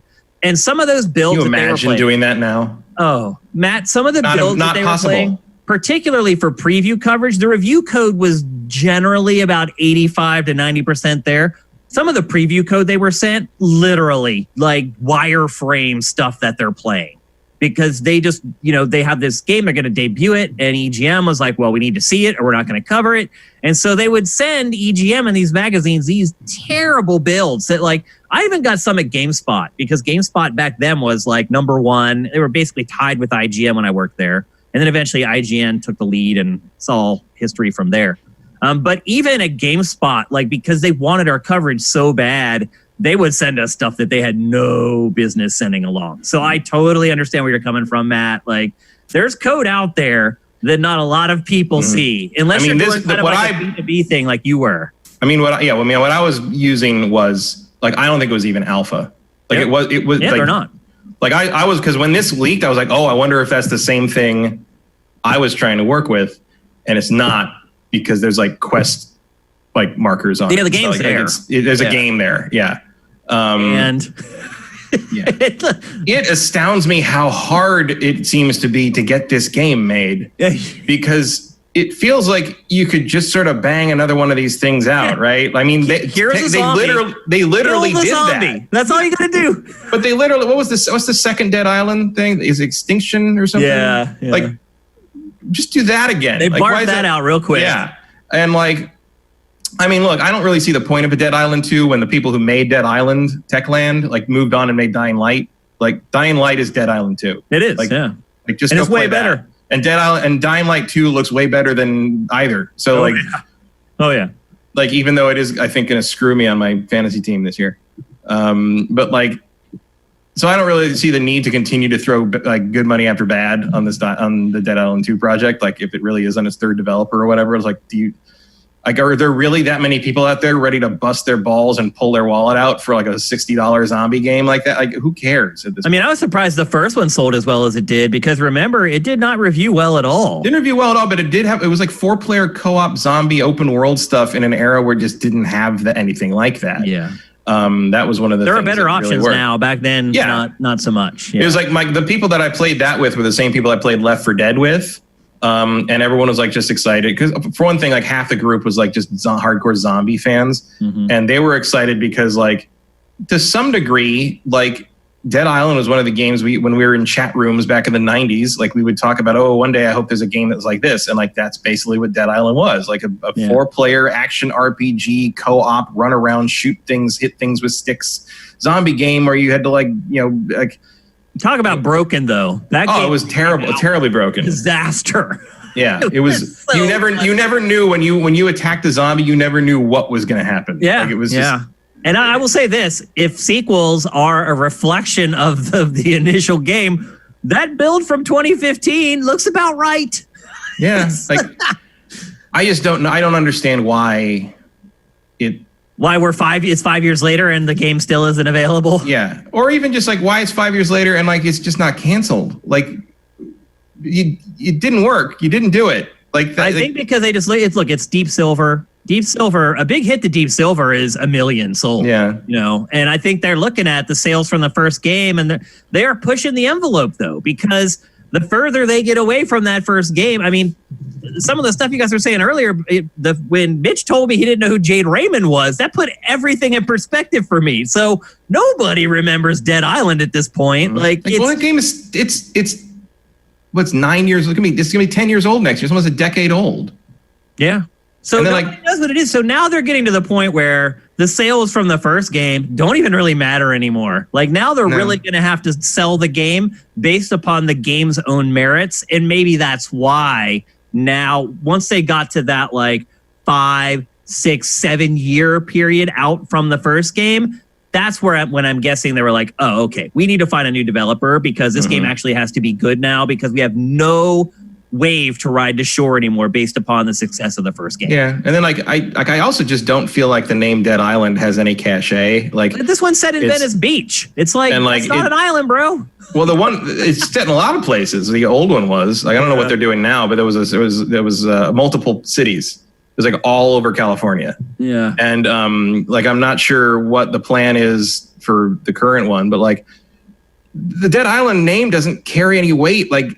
No. I mean, there was another Dead game. Rising, I would argue. A Dead Island game came out in 2014 and nobody fucking noticed. Escape Dead Island, like the kind of action adventure game they put out. And it's like, I'm not sure why you thought that like zombies on a tropical island was like a strong enough brand idea to build a franchise around, but no, like it didn't work out that way. Yep. Do you think this game's ever coming out, Matt?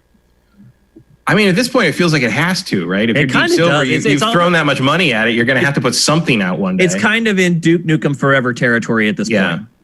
Where it's like a meme at this point, the game is. Sorta. It's become this like inside joke in the industry for games that are just vaporware that are never going to come out. And you just kind of like let it rest. I noticed on Wikipedia, the Dead Island 2's release date is listed as December. Like this December. This December. So good luck. I mean, it should. Theoretically. It should have been done 4 years ago. So it's plausible. This summer, I mean, these last couple of months would have been a good window for them to release that game if they actually have it close to being done. But I mean, it was Dam Buster Studios, which used to be Crytek. Yep. And it's their next project after Homefront: The Revolution, which was 4 years ago. So maybe they've been on it for a while. Yeah. So maybe it does come out this year. We'll see. But are you excited for it at all? I'm not, no. Especially after seeing that build. And I know it's 5 years ago, but it still shows you that kind of what the direction of the franchise they wanted. Yeah, but like, here's the thing, though: the build that got leaked is not the game that will come out. Oh, like, definitely. That is completely redone. Yeah, that has nothing to do with what's going to come out eventually one day. But it could share concepts or ideas. Like if it's going to be a first-person zombie slap smacker. Yeah, I mean, one way or the other. But like, I don't know. There's only so many things you can do with that concept. Like, I don't know. Like, it will be kind of funny if Dead Island 2 finally comes out before Dying Light 2. I guess, but like that was just delayed as well. Yeah, I'll tell you which one I want to play. Oh yeah, I think everybody would agree with you that they'd rather play the next Dying Light than the next Dead Island. Dying Light, I mean, dude, that game blew up and ended up selling like 10 million copies. Yeah.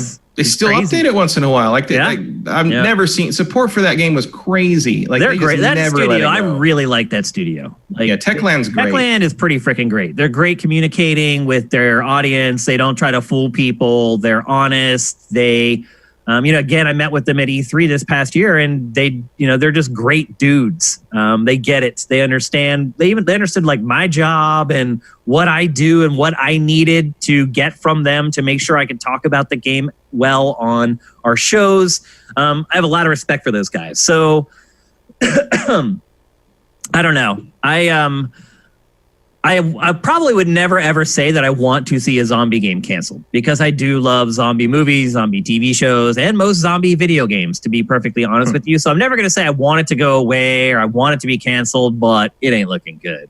The other part of it that you brought up, though, is that Deep Silver, they need this game probably to come out. They can't really afford to dump $50 million into a game's development and then just call it a day like a Google or an EA or something like that. They really need the things that they invest in to come to fruition to generate revenue from. So I don't think they're in a position where they could cancel it if they wanted to. And the fact that instead of canceling it prior, they just shift it to a new studio shows you that they're not going to give up on the game. So I would say the game is going to come eventually. Will it be good?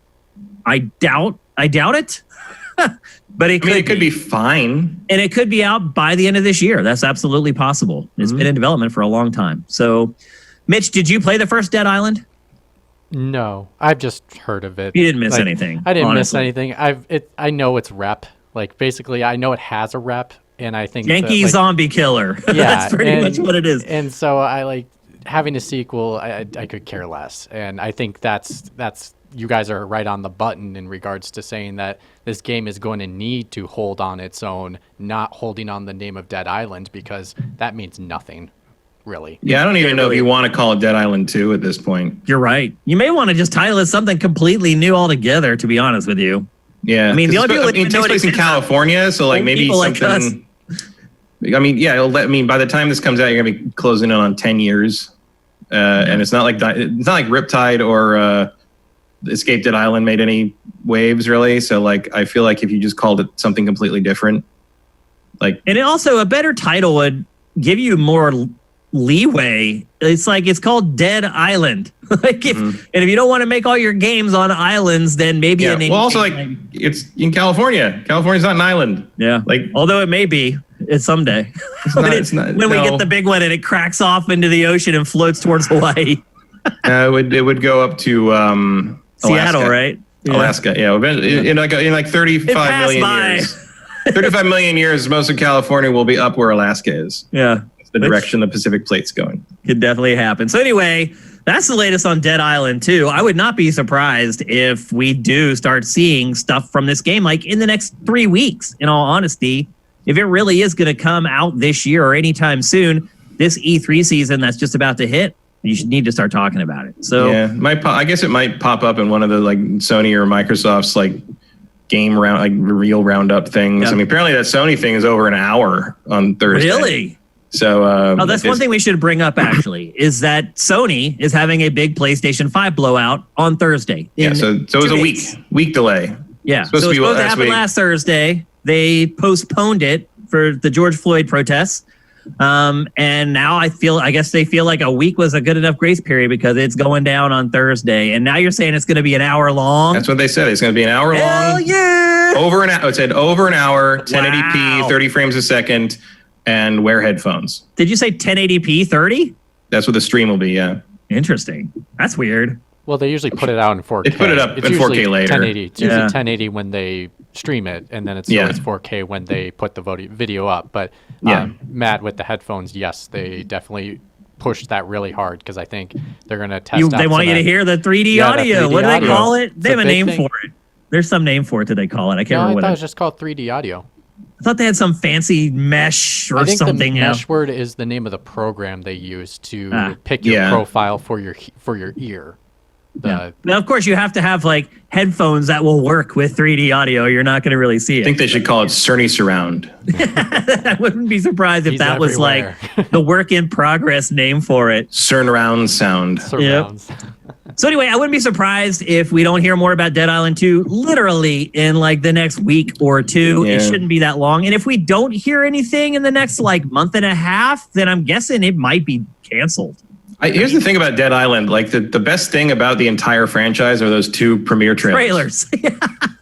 Like that one trailer they put out where like the reverse time thing where the little girl like undies or whatever. Yeah. And then the trailer for Dead Island 2 where the jogger in Venice Beach slowly decays. Which I'm sure people who are watching the show have now seen probably 4,000 times. Yeah. For sure. It's a good trailer. It is, yeah. It's Justin really good. Horman helped us out. It is Tempest is the word we were looking for.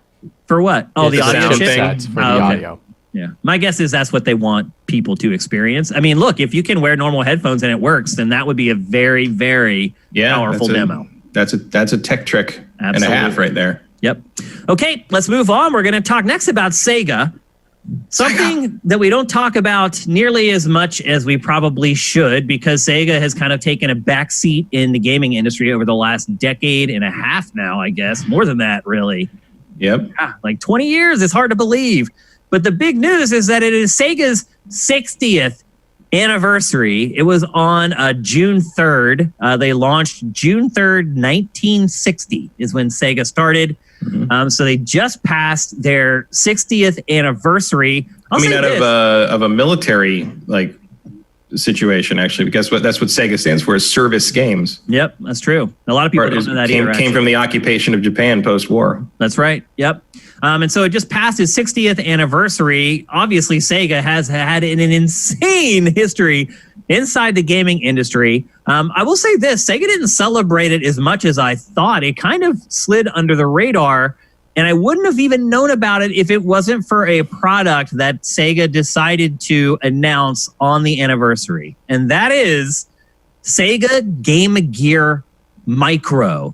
The Game Gear was Sega's attempt to take on the Game Boy way back when. While the Game Boy was monochromatic, the Game Gear had a full color screen. It also had the screen that was landscape oriented instead of having kind of the 4:3 aspect ratio that most TVs had at the time.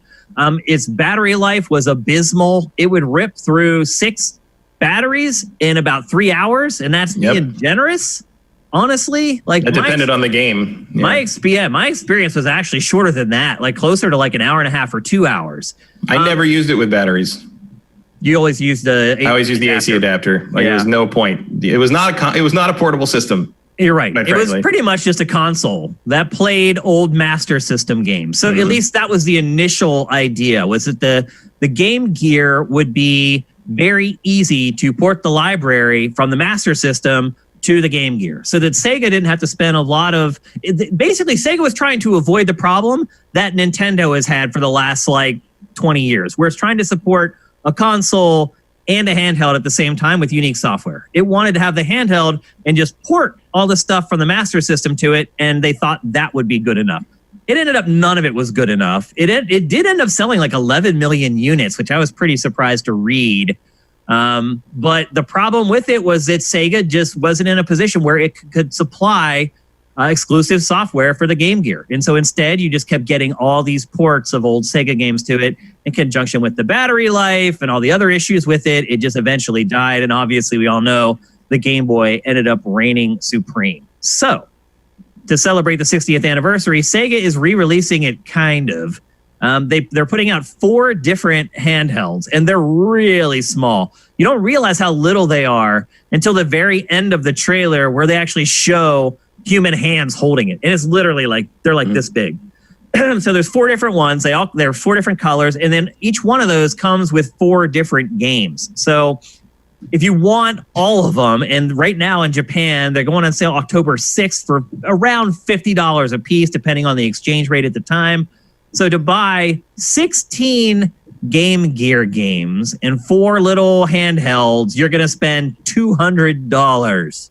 And more than that, if you want the magnifier thing that lets you actually see the screen, because those screens are 1.15 inches. That was the other big complaint about it, was that the screen was too small. And as Matt just mentioned, you could get this magnifying glass thing that would hover above the screen and blow it up so you could see what was going on. I mean, it became canon, really. Like Sega accepted it as a part of its sort of official lineup of peripherals. Yeah, I never had that. But, I didn't either. I thought it was fine the way it was, but this is not fine. It's not. How do you feel about this, Matt? Well, here's the thing. I love the Game Gear. I had a Game Gear when I was a teenager and played it all the time. It was my favorite thing, because I also, for a long time, I was not allowed to have a console in my room because my dad read an article when the Atari 2600 was out that the video games hurt the TV. So it's probably like a thing about burning. I remember that rumor actually floating around back when. Now here's what'll date me, people.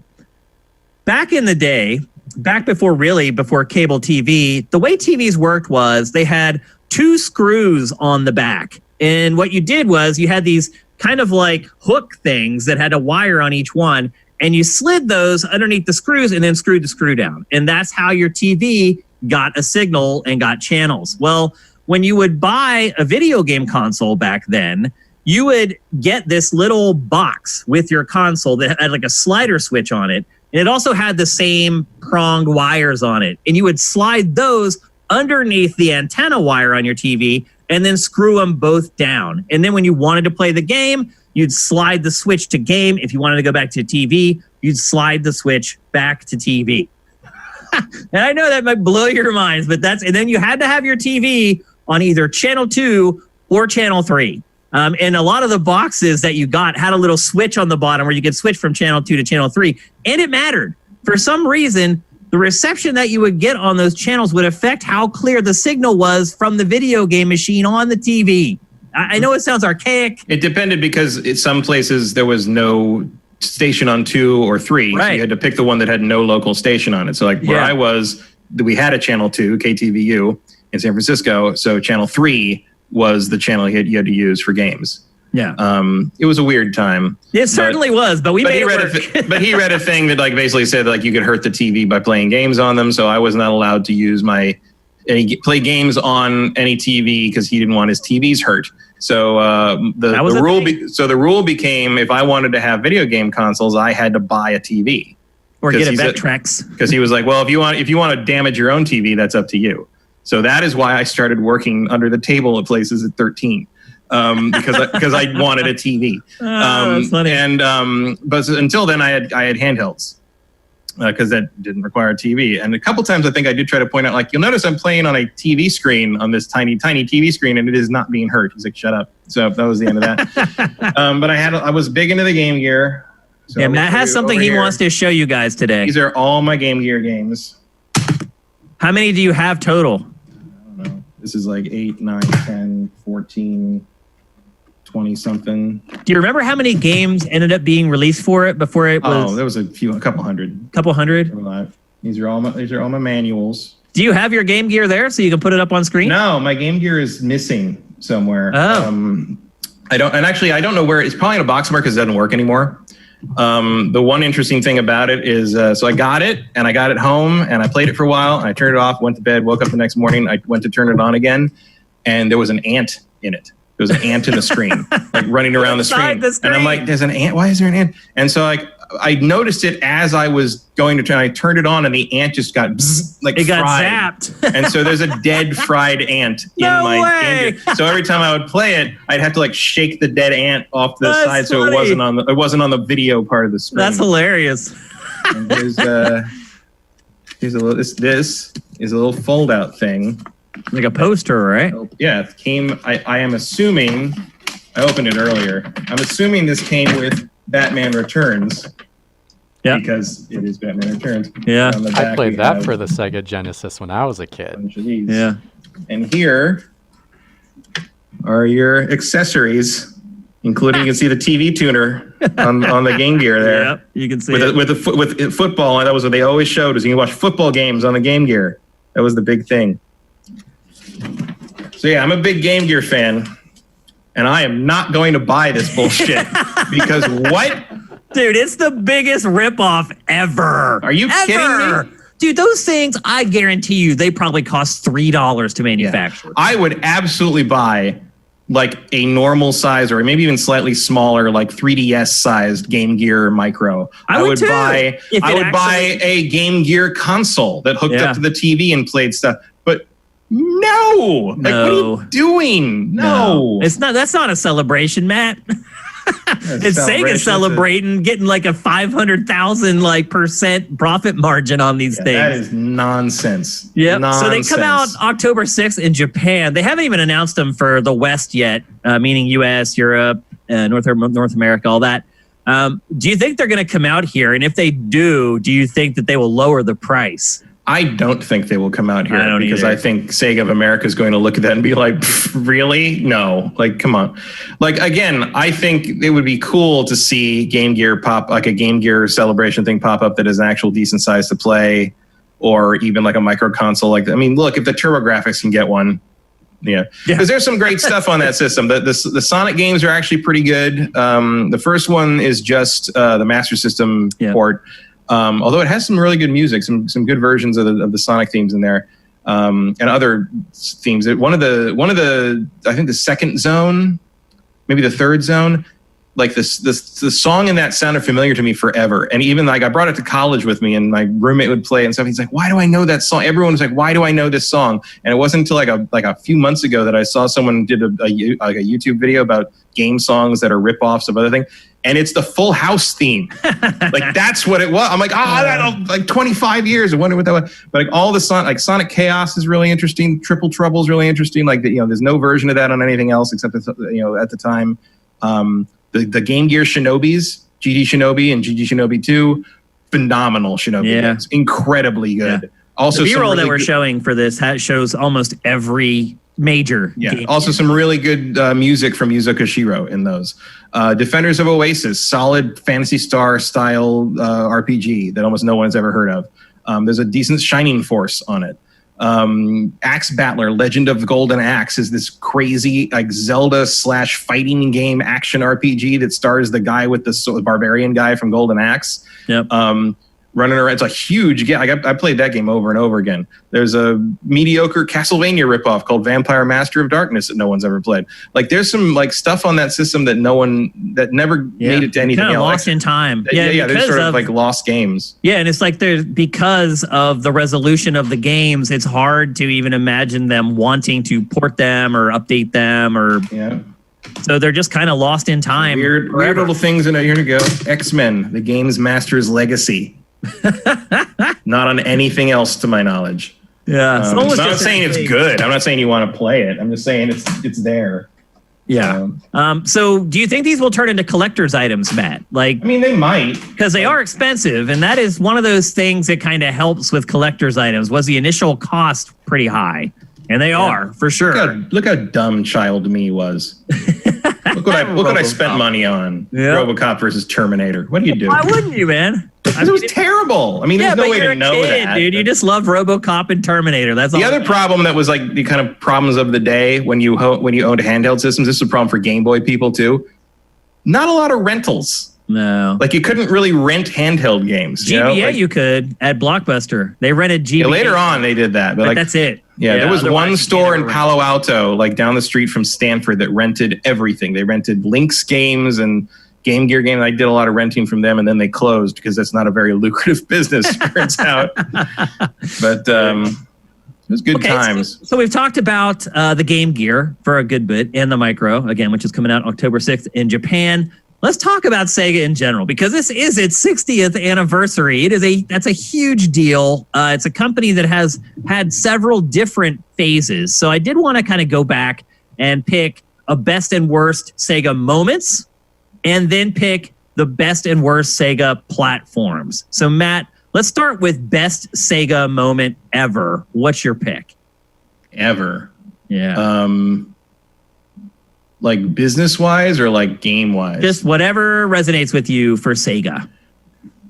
I mean, I was a Sega kid, so like there's a lot of them. Yeah.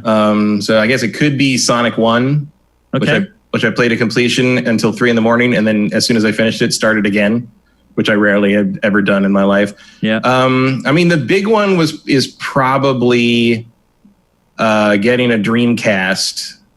Import Dreamcast 98. My mom got it for me for Christmas a year before it came out here. Of course, the only games that were available were Mahjong and that terrible Godzilla Generations game. Yeah. Which she did get me the Godzilla Generations game, so I played that for like a day. And then Sonic Adventure came out, I think the day before Christmas in Japan. So the import shop in Burlingame I would go to got it like a few days later. So I think the 26th or 27th, I went in and got it there and took it home and played it.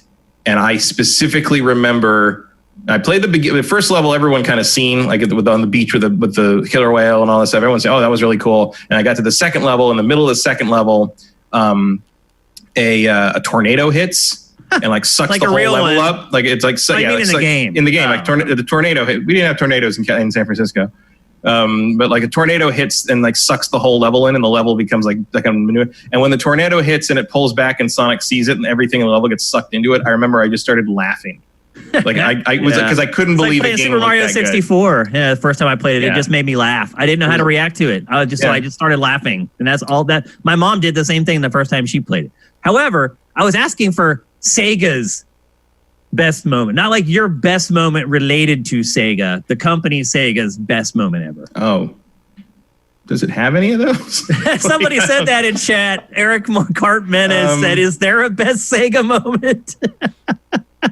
It's tough. I mean, they haven't had a ton of successes, really. Yeah.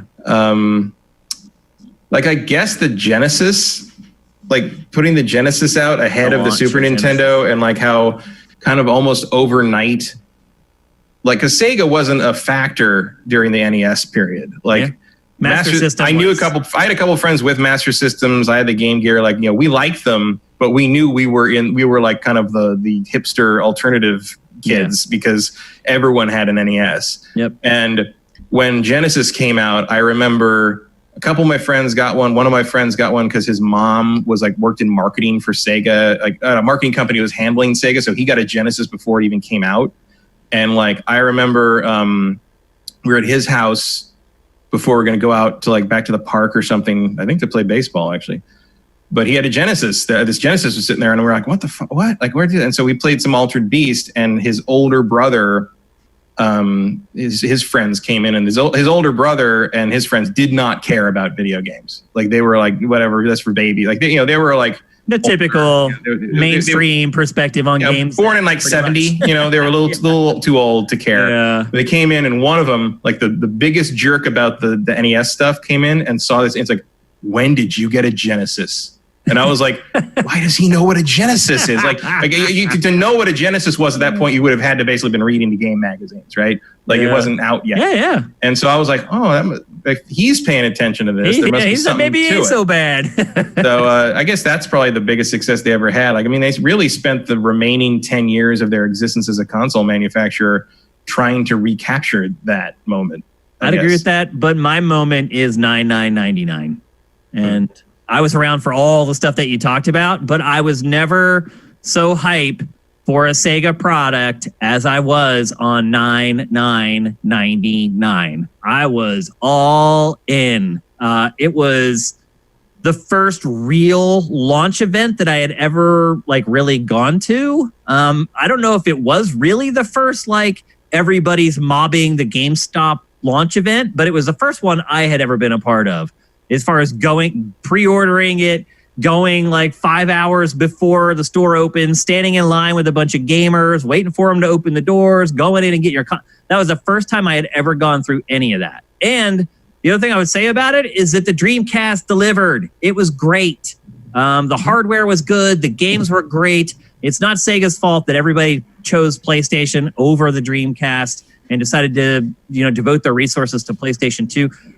Online play on a console that was reliable and stable, just a lot of paradigm shifts, just the visual splendor. It was the first time I ever saw a video game where I kind of understood what HD was. You don't understand what I'm saying? Where I was like, okay, now I know what high definition is because I can see it here on my Dreamcast. So I would say Dreamcast was peak Sega. But unfortunately, it was a mountain spike and then a very precipitous fall down the other side of the mountain. I mean, you can see back there the shelf, like right on top of my finger there. That's all Dreamcast. Yeah. There's Wii here. This is Wii. But the back behind there, that's all Dreamcast. Under that's all Dreamcast. Behind those is another row of Dreamcast. I have tons of Dreamcast games. And I was so hyped for launch. All my friends were hyped. All my friends were hyped for launch. Oh, nice. It's a Kickstarter that it's like a fighting pad for Dreamcast. So I still keep up with the Dreamcast stuff. Yep. Like it's still hooked up and ready to go. Yep. So I'll pick the launch of the Dreamcast. Mitch, do you have any input on this? I mean, if I'm going to pick something different than you guys, I would go with the release of the Sonic movie being the most successful animated video game. You mean just like adaptation. from a few months ago? Yeah, from a few months ago. I would say. So out of Sega's 60 years. Well, I'm only saying that because you guys have picked two other areas that I think I would have chose one of those two things. But What I about, wanted to do like- He something can't different. pick the Saturn launch. Yeah, Right, exactly. I But mean, what about like the launch of NFL 2K? Like it really just completely flipped. to be Football truthfully Sam's honest, on his my head. only experience with Sega was we had a Genesis at home, but we never had. I played the Dreamcast at my babysitter's once, and that's how I played the Sonic game that was there with the Chaos Emeralds, the one that Matt was talking about. But I mainly did Nintendo if it was going to be a handheld, so I don't have much experience with Sega as a console manufacturer, mainly just their games. And so I think it proves with saying the movie and saying that's a successful thing for them, that overcomes a lot of huge properties. Pokemon is a huge property, and yet Sonic can still overtake that, and it's been out for decades. That's impressive. I think that's worth saying. I think that's a good point, really. I mean, the Sonic movie did do very, very well at the It's box getting a office. sequel. It is getting a sequel. It was possibly the last box office hit for a That's true. long time. Forever. But yeah, it's probably the most successful thing Sega's done since the Genesis. Really? No. Yeah. No way. Yeah. What else? What else They've made had that tons much of money? games come out that have done very, very well. Not like that. Well, it's a But movie. this is beyond games. This is mainstream. Yeah, but games routinely make more money than games because they cost more. Like we brag about that all the time, that the video game industry makes more money than the movie industry and the TV, everything. Well, on the combined. whole, not Yeah. per product. There's only But like 2 games that have ever made $1 billion. But like what I'm saying is like, if I can't think of another like more widespread hit than that Sonic movie for Sega in a very, very long time. Like, and most of it would probably Yeah, but also be that's also Sonic. not. I mean, that's also not Sega. Sega didn't make that movie. It just sold its license to somebody. Sega had nothing to do with They it. produced it. No, They But made you a gotta- production company to They didn't work make with them the to make movie. the property. No, they did. Sega did establish a Sega Pictures company to actually have input. So they made which it is as, probably a group of like 4 dudes who watch the cuts and say that's not Sonic, that is Sonic. For the references that they are in weren't this movie, shooting I would doubt and they that. weren't cutting it together. They weren't directing it. but in a incredibly strange world where Sonic the Hedgehog wins an Oscar, they get the Best Picture trophy. Which it is not going to happen. But- No, but what I'm saying is, as much as anything, like that's a success Wait, those story 4 for guys Sega. would get the Oscar instead of the people who actually made the film? The producers get the Oscar, the Best Picture Oscar. Yeah. Really? Wow. Oh, I'd be really salty if I were the director of that film. Well, that's what the Best Director Oscar is for. Oh, Because okay. that's And the whole they're point. definitely not winning that one either. I mean, let's not forget that the Oscar structure was designed by producers. Yeah, I mean, it makes sense. They rigged it in their own favor. yes, that's literally what happened there. But Yeah. I would say this though. First of all, I would not attribute that movie to Sega. But even if you do, if it's true that that is the best thing that Sega has done, that is pathetic. Pathetic. better Nintendo's done. No, Nintendo has released consoles and games the realm that of are selling movies is in the better. Billions. Sega's not a movie company. It's a video game company. We're not Sega's talking barely a about- video game company. they're a video game company. Somebody said in chat, and they made a good point, is that Sega has become the best publisher of strategy games, which is true. Yeah, when they bought Because Creative they Assembly. bought Creative Yeah. Assembly, they just became that by default, essentially. But if you're looking at that movie as the best thing Sega's done, first of all, shouldn't be attributed to Sega. But if you are saying that that's the best thing that company has done, that's terrible. Wait, that is not something to be proud of. How would you not attest that to that? It has brand name recognition for the masses, and that's why it was so successful. Like, not just because it was a good movie, like I think it was a good movie, but the brand name itself have lasted this long, and with so many horrible games that they've created with this property specifically, it still does really well at a box office. I think And it did Sega better does than- earn, There Sega haven't does been earn that terrible Sonic reputation. games. What are you talking about? There's been Sonic being plenty. terrible is like the constant meme of Sonic's been terrible for Sonic forever. 2006 was terrible. The rest of the Everything games are like middle of the road. No. Go No. look Like at the aggregate scores of their I games. don't give a shit about the aggregate score. Okay, so those you're games right have and all everyone been else is ter- wrong. Fair No, the enough. entire Okay. fan, like that's the running gag, dude. No, like the bad Sonic, that's common knowledge. The Sonic cycle is a constant meme. Like everyone Look, says, like, oh, it's gonna be good this You're barking time. up the wrong tree. I hate Sonic more than anyone. Like seriously, but I'm telling you the truth. And most of those games end up around a 6 or a mid 7. That's just the facts. But that's And if not they're- good. those aren't bad. And I'm saying I don't give a shit what reviewers gave them. They're terrible games for the most part. Like everyone's afraid to give anything under a 7. I'm glad they get their balls in line when they give it a 6 Sonic Unleashed or whatever the hell. But most of those games are awful. I agree. I hate them, but that's not what everyone else thinks. So It is what everyone I'm else not- thinks. I'm not gonna sit here and say I don't I'm care. right and I everyone don't else care is what wrong. reviewers think on that one. Like the Sonic fandom, like is a constant cycle of hope and despair because of how disappointing these games continually turn out to be. And look, I stopped a lot playing of people them. like them. I stopped playing them. I don't like. You also forgetting about. I stopped Sonic playing them Mania. somewhere Is it around the- 86. Look, I'll go through all these right now. Sonic Mania 86. Sonic the Hedgehog the movie 47. How about this? Don't Sonic even. Forces, 57, 87. You're barking up the wrong tree if you think quoting 82. bullshit Metacritic averages is going to tell me that a game is any better than it really is. Like I don't I'm just care. I telling don't you give a what shit. most people think, Matt. For God's sake, your editorial department of game trailers gave Amalur a 8.2 out of 10. I would never tell you that you don't know what you're talking about with Sonic or whatever, but I'm saying that the vast majority of people do not think that all his games are terrible. No, you're wrong. Like that's it. I don't give a shit. I don't give it. Stop it. Really, dude, stop it.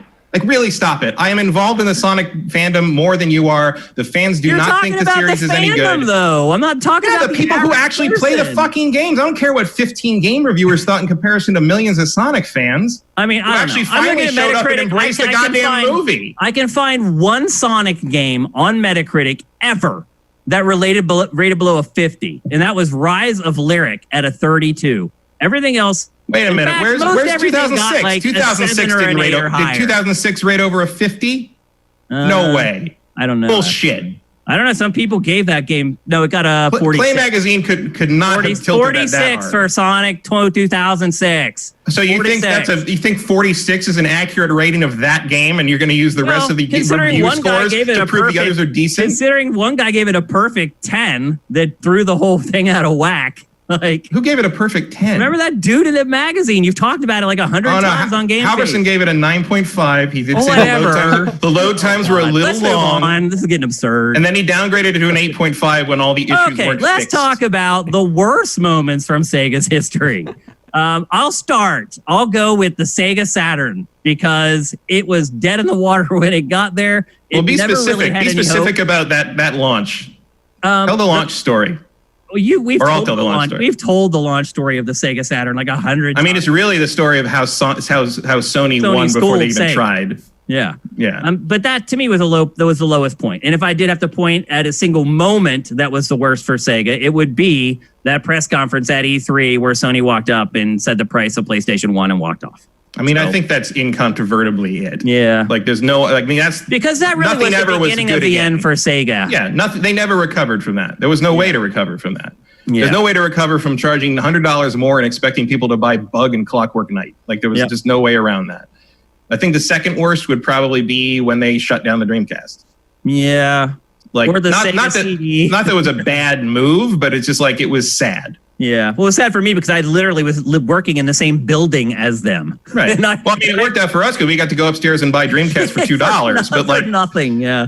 it was sad. You know, that was the end of that era. It was. I it felt was really like- guilty. I it was remember pick- I it was bought. picking over a corpse. It Well, I was. bought a bunch of stuff that I didn't even want because I like got like a couple pieces of hardware and I'm like, I can't give somebody $8 for a Dreamcast and like 10 games. So I just started getting like VMUs and controllers, and I got a Dreamcast keyboard and a Dreamcast mouse, all of which, by the way, are still unopened, sitting in the packaging that I bought them with that day.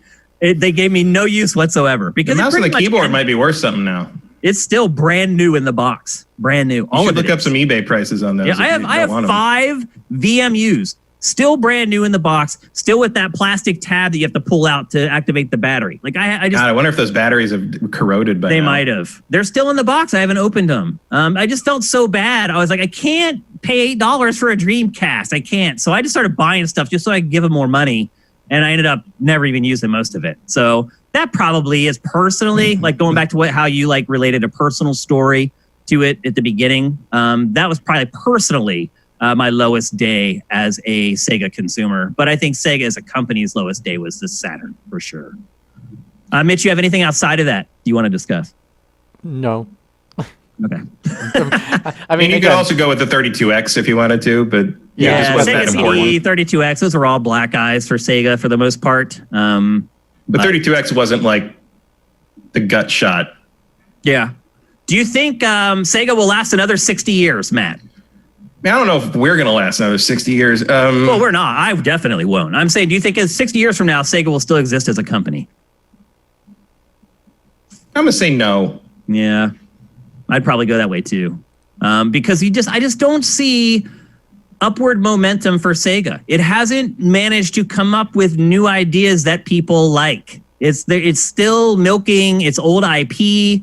I feel like even if they did a good job of reviving that stuff, they might have a little bit of a spark that they could build a fire from. But it's like it's lost its creative spark. It's lost its ability to come up with stuff that's new and exciting. And it's I also think if they would maybe do better if they were willing to go back to the stuff that, if they're not going to come up with new stuff, they could at least go back to the old stuff that has some potential, which I feel like they don't do a very good job of doing anymore. Like because like Nintendo got a similar problem. Like you don't see a lot of brand new IP that catches and holds from Nintendo very often. Yeah, I mean, but they keep everything alive to some degree or another, despite what us Metroid or Star Fox fans might say here and there. But like Sega's got stuff we haven't seen hide or hair of in forever.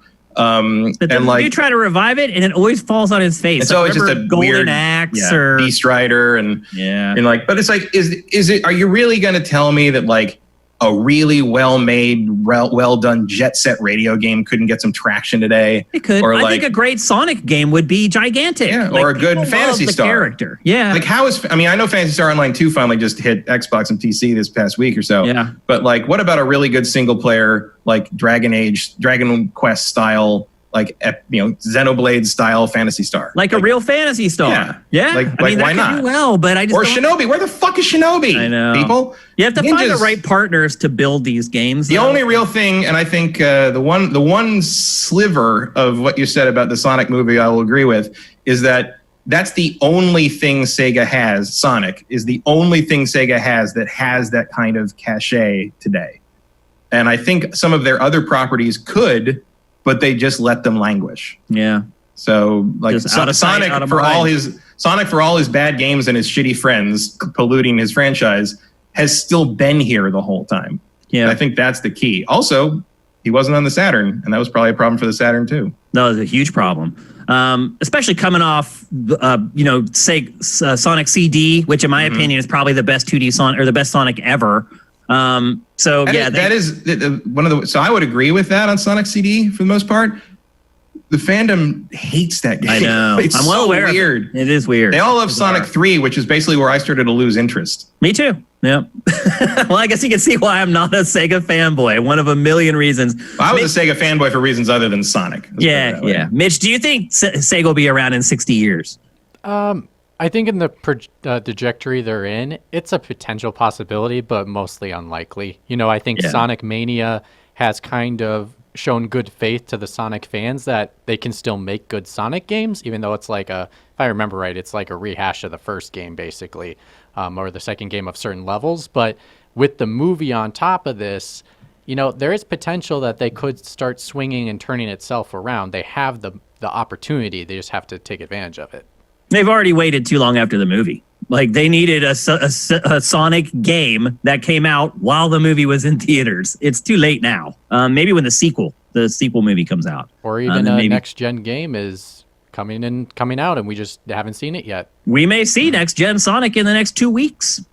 You don't know. I mean, it may be in an Xbox presentation, and maybe in a PlayStation presentation. There's no way of knowing right now. Be probably wise to hold off to the sequel, though, because the sequel looks like it'll have more of his friends in it even expand it out a little better. Yeah. I would be surprised if Sega makes it to 100. That to me is kind of the over-under on its history right now based upon where it's headed in its trajectory. Here's the thing. I think they will continue to probably coast, and they do pretty well with the, Sammy has a bunch of the pachinko stuff in there. Yeah. Creative Assembly still is a good, factory for strategy stuff that sells well on PC. I feel like what might happen here is they might shift to movies because of the success of Sonic. I think we might start to see more Sega movies. You might get some traction on that. And at some point, some studio, like movie studio, buys them.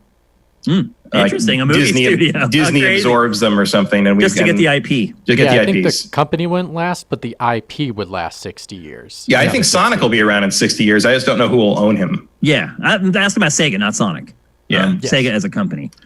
So 60, it's been a great 60 years in all honesty. Thank you, Sega, for all the hours and hours and hours and hours that you have given me through my life of entertainment. It's been an amazing ride, but the last 10 or 15 years have been really sad. Where's Virtua Fighter, Matt? Where is it? My personal favorite fighting game franchise. It's definitely my favorite 3D fighting game. Yeah. And it just went away. Where is it? I mean, part of it is because the people who made it are gone.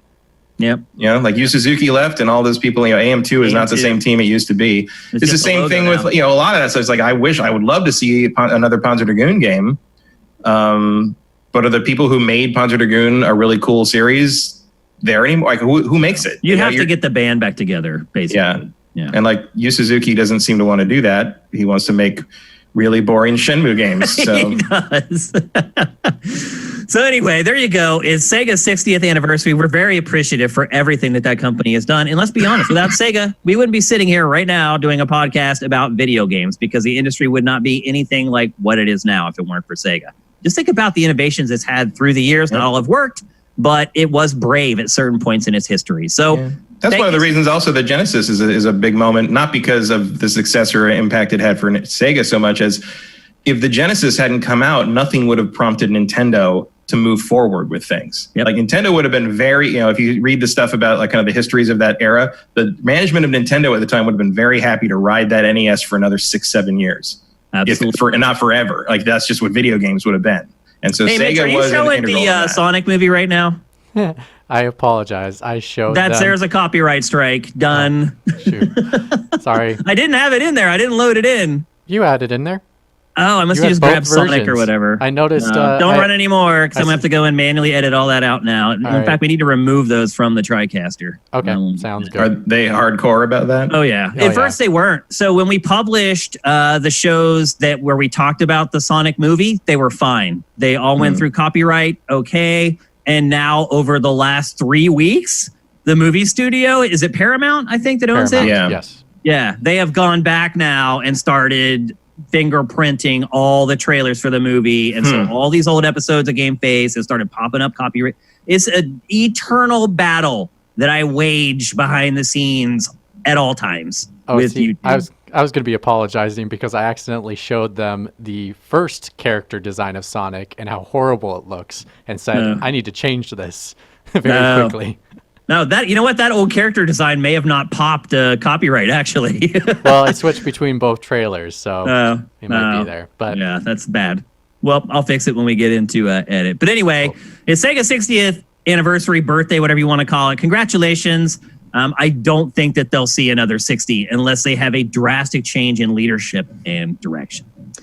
All right, let's move on. We're going to talk next about a driving game briefly because we don't have a ton to talk about. Project Cars 3 was announced this week. If you guys remember, the first Project Cars was it was supposed to be a PlayStation exclusive, and then it kept getting delayed, and then it got into this weird kind of...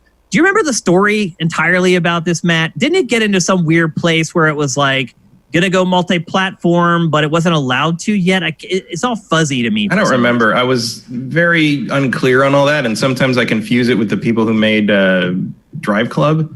Yep, I do too, actually. I do as well. I don't know why that is, but I do get those two properties mixed up for some reason. There was some kind of a dust-up around it. I think it was, or maybe it was supposed to be a launch game. It wasn't. And then they launched it, and it still wasn't complete. People had to wait like a really long time for the whole game. I think it was supposed to be free at first. Is that right? Yeah. Well, it's supposed to be. It was like made. It was a really kind of cheap thing because like it was only like made for like a few $1 million. Yeah. And like it was supposed to be like a community-driven thing. No pun intended. In fact, I think CARS in the name stands for like community. I think you're right, actually. Community. It's all capital letters. Yeah. Yeah. Community assisted racing sim. Yeah. Probably not. I'm just guessing. I'm going to look it up. It was something like that. You're supposed to like basically like buy expansions or like little microtransactions modules, sort of things. Kind of. Yeah, like modules to like help fund. Basically, it's the Star Citizen mode, except they're going to actually give you a game. Yeah. Yeah, community assisted racing simulator. So it was sim. Okay. Yeah. Funding for the game was raised by the community and the developers themselves without the financial aid of a traditional publisher. Yeah. And then it was supposed to be a PS4 exclusive, and then they released a sequel. That was excellent. Like literally one of the best driving games of Generation 8, in my opinion. I loved that game. I thought the driving model in it was excellent. Cars were an issue in the first game, obviously. You had to kind of wait for that IV drip of vehicles. This one just had all of them, like right out of the gate. Had crazy, awesome online play. It had like graphically, it had crazy stuff. Do you remember, Matt? It had puddles, like real-time weather, like really real-time weather, where puddles would form, and then once the rain went away and the sun came out, the puddles would start shrinking and evaporating. Like it just had all kinds of cool little bells and whistles in it. I think it probably ended up around an 8 something on Metacritic. That's what I think I remember about it. So anyway, here comes Project Cars 3. And after the second game, now I'm starting to really kind of perk up when I start seeing stuff about this franchise. Matt, what did you think of Project Cars 2? Did you get a chance to play it? I've never played a Project Cars game. Oh, okay. Well, I have it. I've gotten it in like 3 different bundles, I think, but like I've just never played it. It's huge, and it does fall into a lot of the same traps as some other driving sims. It is a little bit bloated. Like I remember there were like 70 tracks, but then if there were variations of those, there were like 100 different courses you could drive on. The career mode was basically menu driven. There weren't cinematics like a story mode or anything like that. So in some of those ways, it was a lot like the Gran Turismos or the Forzas of the world. But I liked the handling in the game the most because it struck a nice balance in between sim and arcade. And I'm more of an arcade driving guy. Like I play sims, but I get bored of them pretty quickly. And this game to me was kind of that perfect medium. And then it also had VR support, which was really good. It even came out for PlayStation VR, which wasn't quite as good. And this new game, Project Cars 3, also going to be in VR, but it is dropping PlayStation VR. So it's only going to be available for Vive and Rift. But as far as the details of the third game are concerned, the trailer doesn't give up a whole lot. It really is just kind of a chance to show off the engine, some of the cars that they've licensed for it already. It doesn't provide a lot of detail, unfortunately. But Matt, my question really around this game is it smart to release this game right now? You mean like when you're probably going to be putting it up against Forza 8 and Gran Turismo 7 or whatever it ends up being called for PS5? Probably not. I mean, I don't know. For your own personal purposes, should you not have just waited and just released it for Gen 9? Yeah, I mean, I think they were originally supposed to be out like by now. I think, if I remember right, it was supposed to be the first half of this year. Doesn't look like that's happening. Yeah. So I don't know. I guess maybe you hold. I mean, it feels like you're kind of in a no-win situation there because, like, ideally you would have gotten it out maybe like April, May this year in a timeline where there was no pandemic. Right. Maybe, but like you get it out before the new consoles and the new stuff. You probably got people waiting to buy the new games on the new systems. And if you get it out after that comes out, everyone's like, well, why would I want that when I could just get the new thing on? It feels like you're kind of screwed either way at this point. Yeah. I mean, obviously, we don't know for sure that Forza and GT are coming at launch, but like it seems like a pretty safe assumption. Forza's definitely going to be there. Really safe bet. Absolutely. Yeah. I would bet a lot of money on Forza coming out before the end of the year for Xbox Series X. Yeah, even if it's just like Forza 8 ray tracing sport, you know, it's just like you can.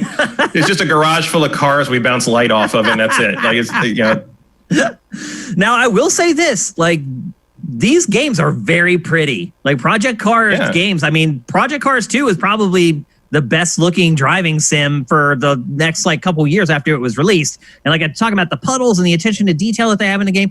This is the type of game that if you buy the Xbox One version and then you get a Series X, that game's going to look ace on Xbox Series X. Now, we don't know if it's going to work quite as well on PlayStation 5. It sounds like Sony's trying to get his ducks in a row in that way. But certainly, I believe the Xbox Series X version will probably still be just peel your eyeballs back. But I still wonder if it wouldn't have been smarter, even just to kind of get on the hype of the new console releases, to hold it until the end of the year. And at that point, make sure that you have versions that work for both Series X and PlayStation 5. They're in this void with this game. And games like this can't really be shown off in a void for the first time because they fall by the wayside real fast. If there's one genre on SIFTD where I can see a fall off of traffic from like one piece of media to the next, the driving genre is the worst. Debut trailer does great. Next piece of media for it, half. Next piece of media for it, half. And then from then on, it's pretty much just flatline. Well, so what else do you really need to know? Yeah. I mean, once you know, like, okay, it has these modes and it has 80 cars. Like, what else is there? How many tracks there is? That's it. So I think that's a big reason why we didn't get any details about this game, because you don't really need them for driving games. It's like, yeah, you're going to have licensed courses. You're going to have some licensed cars and they're going to look good. And that's really all I need to know. And that's kind of where we're at with the driving sim at this point in 2020. Matt, is this something you're going to keep tracking and keep an eye on? No. What about you, Mitch? What's your favorite driving franchise, Mitch? Mario Kart, maybe? Yeah, probably Mario Kart. That's probably. I'd say that's probably mine too, honestly. Yeah, I just played it the most, to be truthfully. Well, I love Diddy Kong Racing. That's like. Yeah, I like it if too. If I wanted to go back and play something, I would really want to go play Diddy Kong Racing. I think the only angle you could do with this, though, is what I was thinking is. It's probably for the people that have a PS4 that don't upgrade to a PS5 because you can't play the new Gran Turismo if it comes out on a PS4. So that's true. That's a good point. For PlayStation in particular, that's a good point. Yeah, yep. That's the only thing. I mean, Microsoft, you have it. It's going to be playable on both devices, so that doesn't change anything. Yep. So Forza, so it doesn't really help the other way either. Yeah.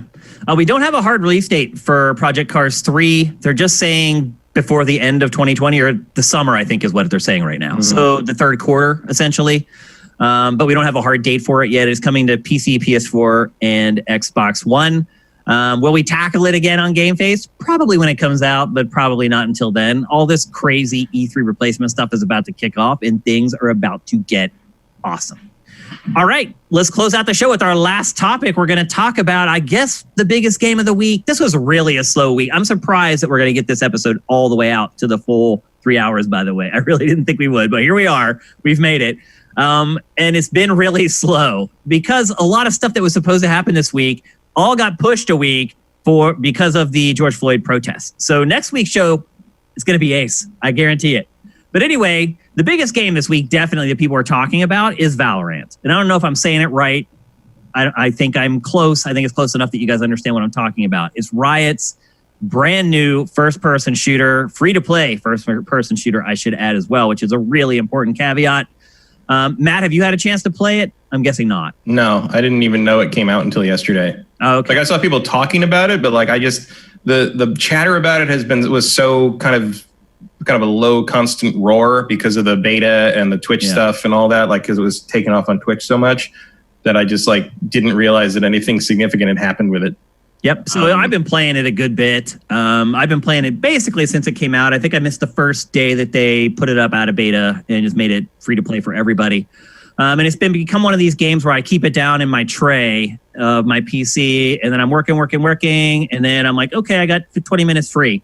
Pop it up, play a match. The problem is, with this game, You can't really do that. The big complaint a lot of people have with League of Legends is the commitment required. And I totally get it because the shortest matches of League of Legends are going to be 15 minutes. That's the shortest. You have to play 15 minutes before you can even surrender in the game. And then at 15 minutes, it has to be unanimous. So all 5 players on your team have to be willing to surrender. At 20 minutes, it can be 4-1 voting and you can surrender. So League of Legends matches typically last about 35 to 40 minutes, I would say. And this is actually how I found out that it had come out yesterday because someone I knew was complaining about how long it took to play matches. There you go. So it's very interesting. I do not know if this is intentional and that Riot is trying to shape all its games in the same way so that you have to make big time commitments to them. But so far, League of Legends and now Valorant, huge time commitments. Valorant's matches are best of, and I'll wait here for dramatic effect, 25.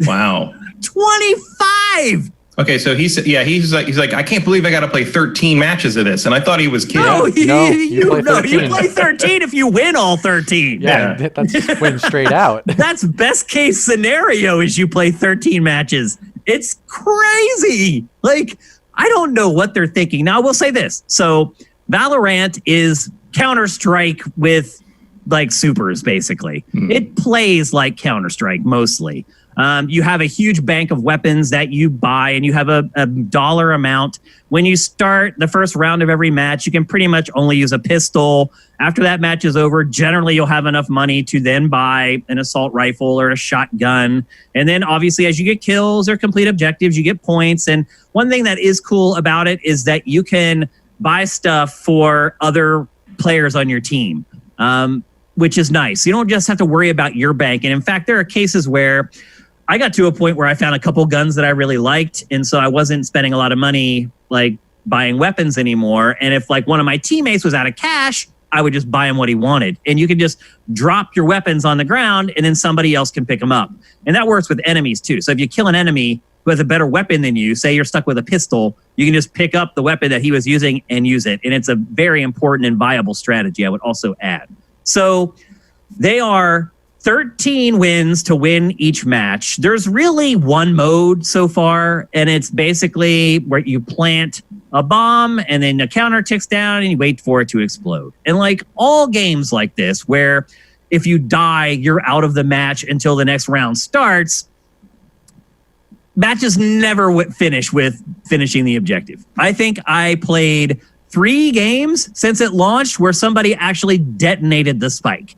It's if you eliminate the other team, you win. And that's what happens. You eliminate the other team first. And so that's the way most of the matches shake out.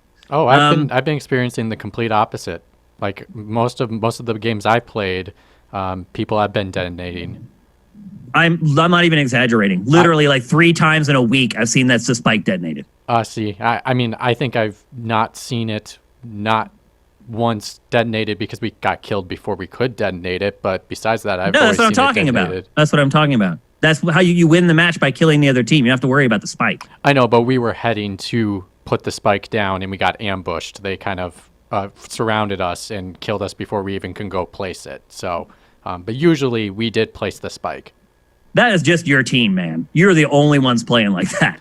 Well, I mean, I played Go out into the how many times did the other team plant the spike? Yeah, they played it too. I mean, I don't know what you're. Well, you were forcing them to if you're moving the spike, I guess. I'm not even just talking about this game. This is first-person shooters, period. Every shooter, it's the same way. They have these modes where if you die, you sit out. It never makes it to the end, to the actual objective.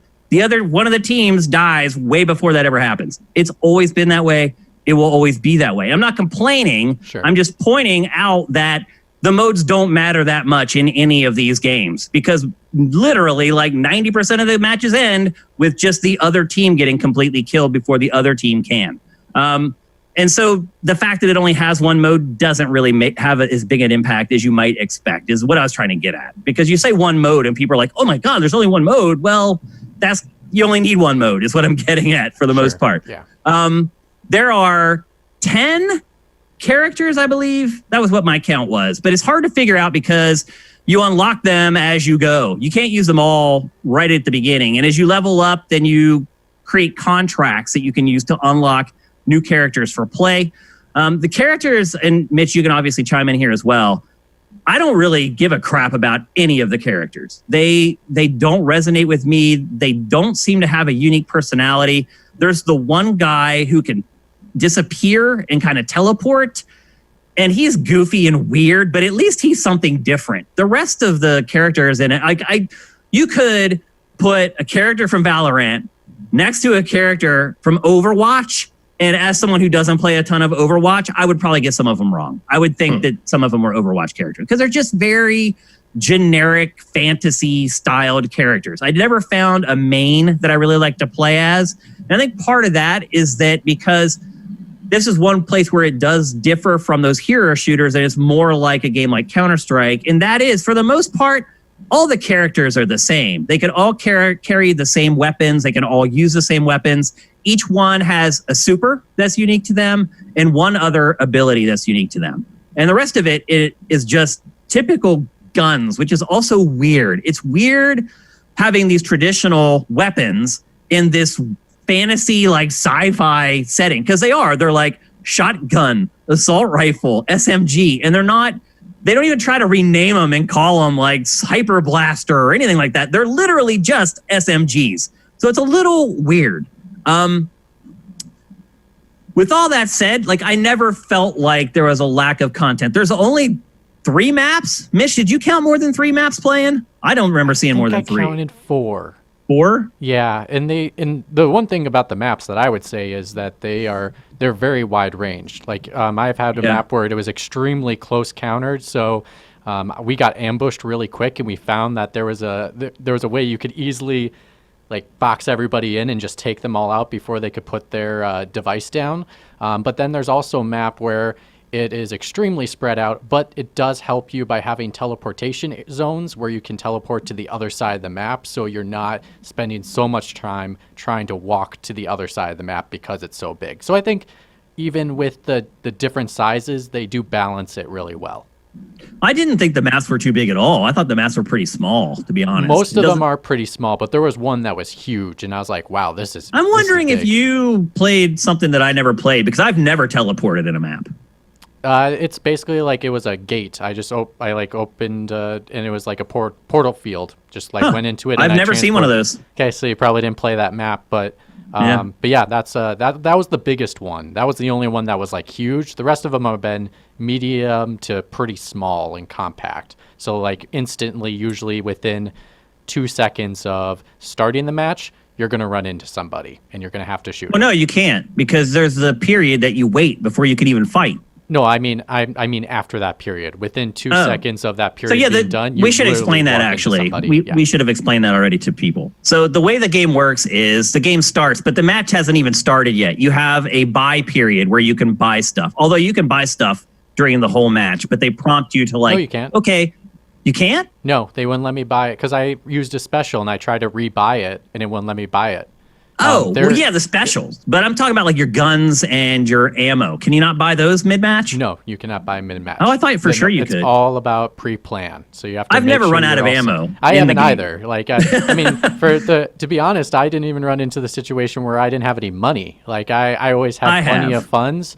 If I buy armor every round, I eventually run out of money. Yeah. The only thing you didn't mention though was with the system of the beginning, you do only can buy a pistol. Once you get halfway through the match, you do switch roles and your money goes back down to 0. So you do start from scratch again. Oh, that's a good, which I do like. It kind of adds a balance to it. So it's not like a team has dominated for the first half and they can just keep dominating because they have all the money in the world to spend on whatever they want. They actually have to earn it back again. You're also flipping sides of the map, so it only makes sense. Yep. I mean, it would be stupid to let them keep the money that they earn from the other side of the map while they're now playing on this side. So, yeah.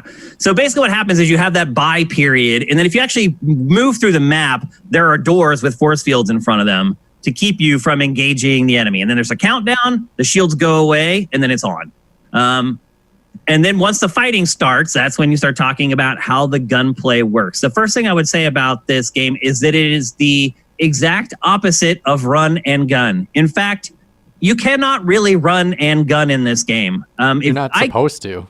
I was not aware of that because it's not like they tell you don't they run do. and shoot. In the tutorial, the beginning of the tutorial, they say make sure you stop so that you can aim correctly when you shoot.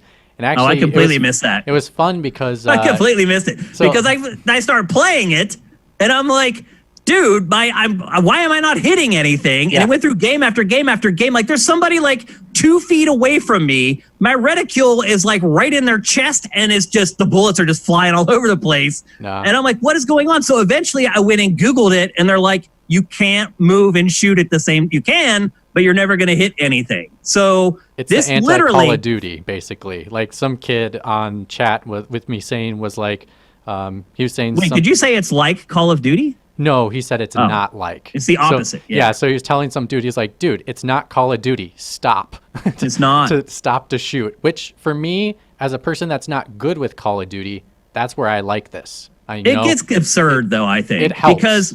Because I could see where if you don't play a lot of shooters, you'd like that. I hate it because I think it takes away a lot of the skill from the game. And I also think that it makes you do really stupid stuff. So after I Googled it and found out that you in fact cannot move and shoot at the same time accurately, I started working within the systems that they give me. And what you end up doing is this weird shoot, step, shoot, step, shoot, step. As people get good at the game and you start playing with people who are really good at it, it turns into this weird like duel where people are like ticking across like it's so weird. But that's where the powers come in. That's where the abilities to be able to block people's. So like I've seen in the B-roll of my favorite character to use has the ability to put up a circular field of air to block the viewpoint of the opponent.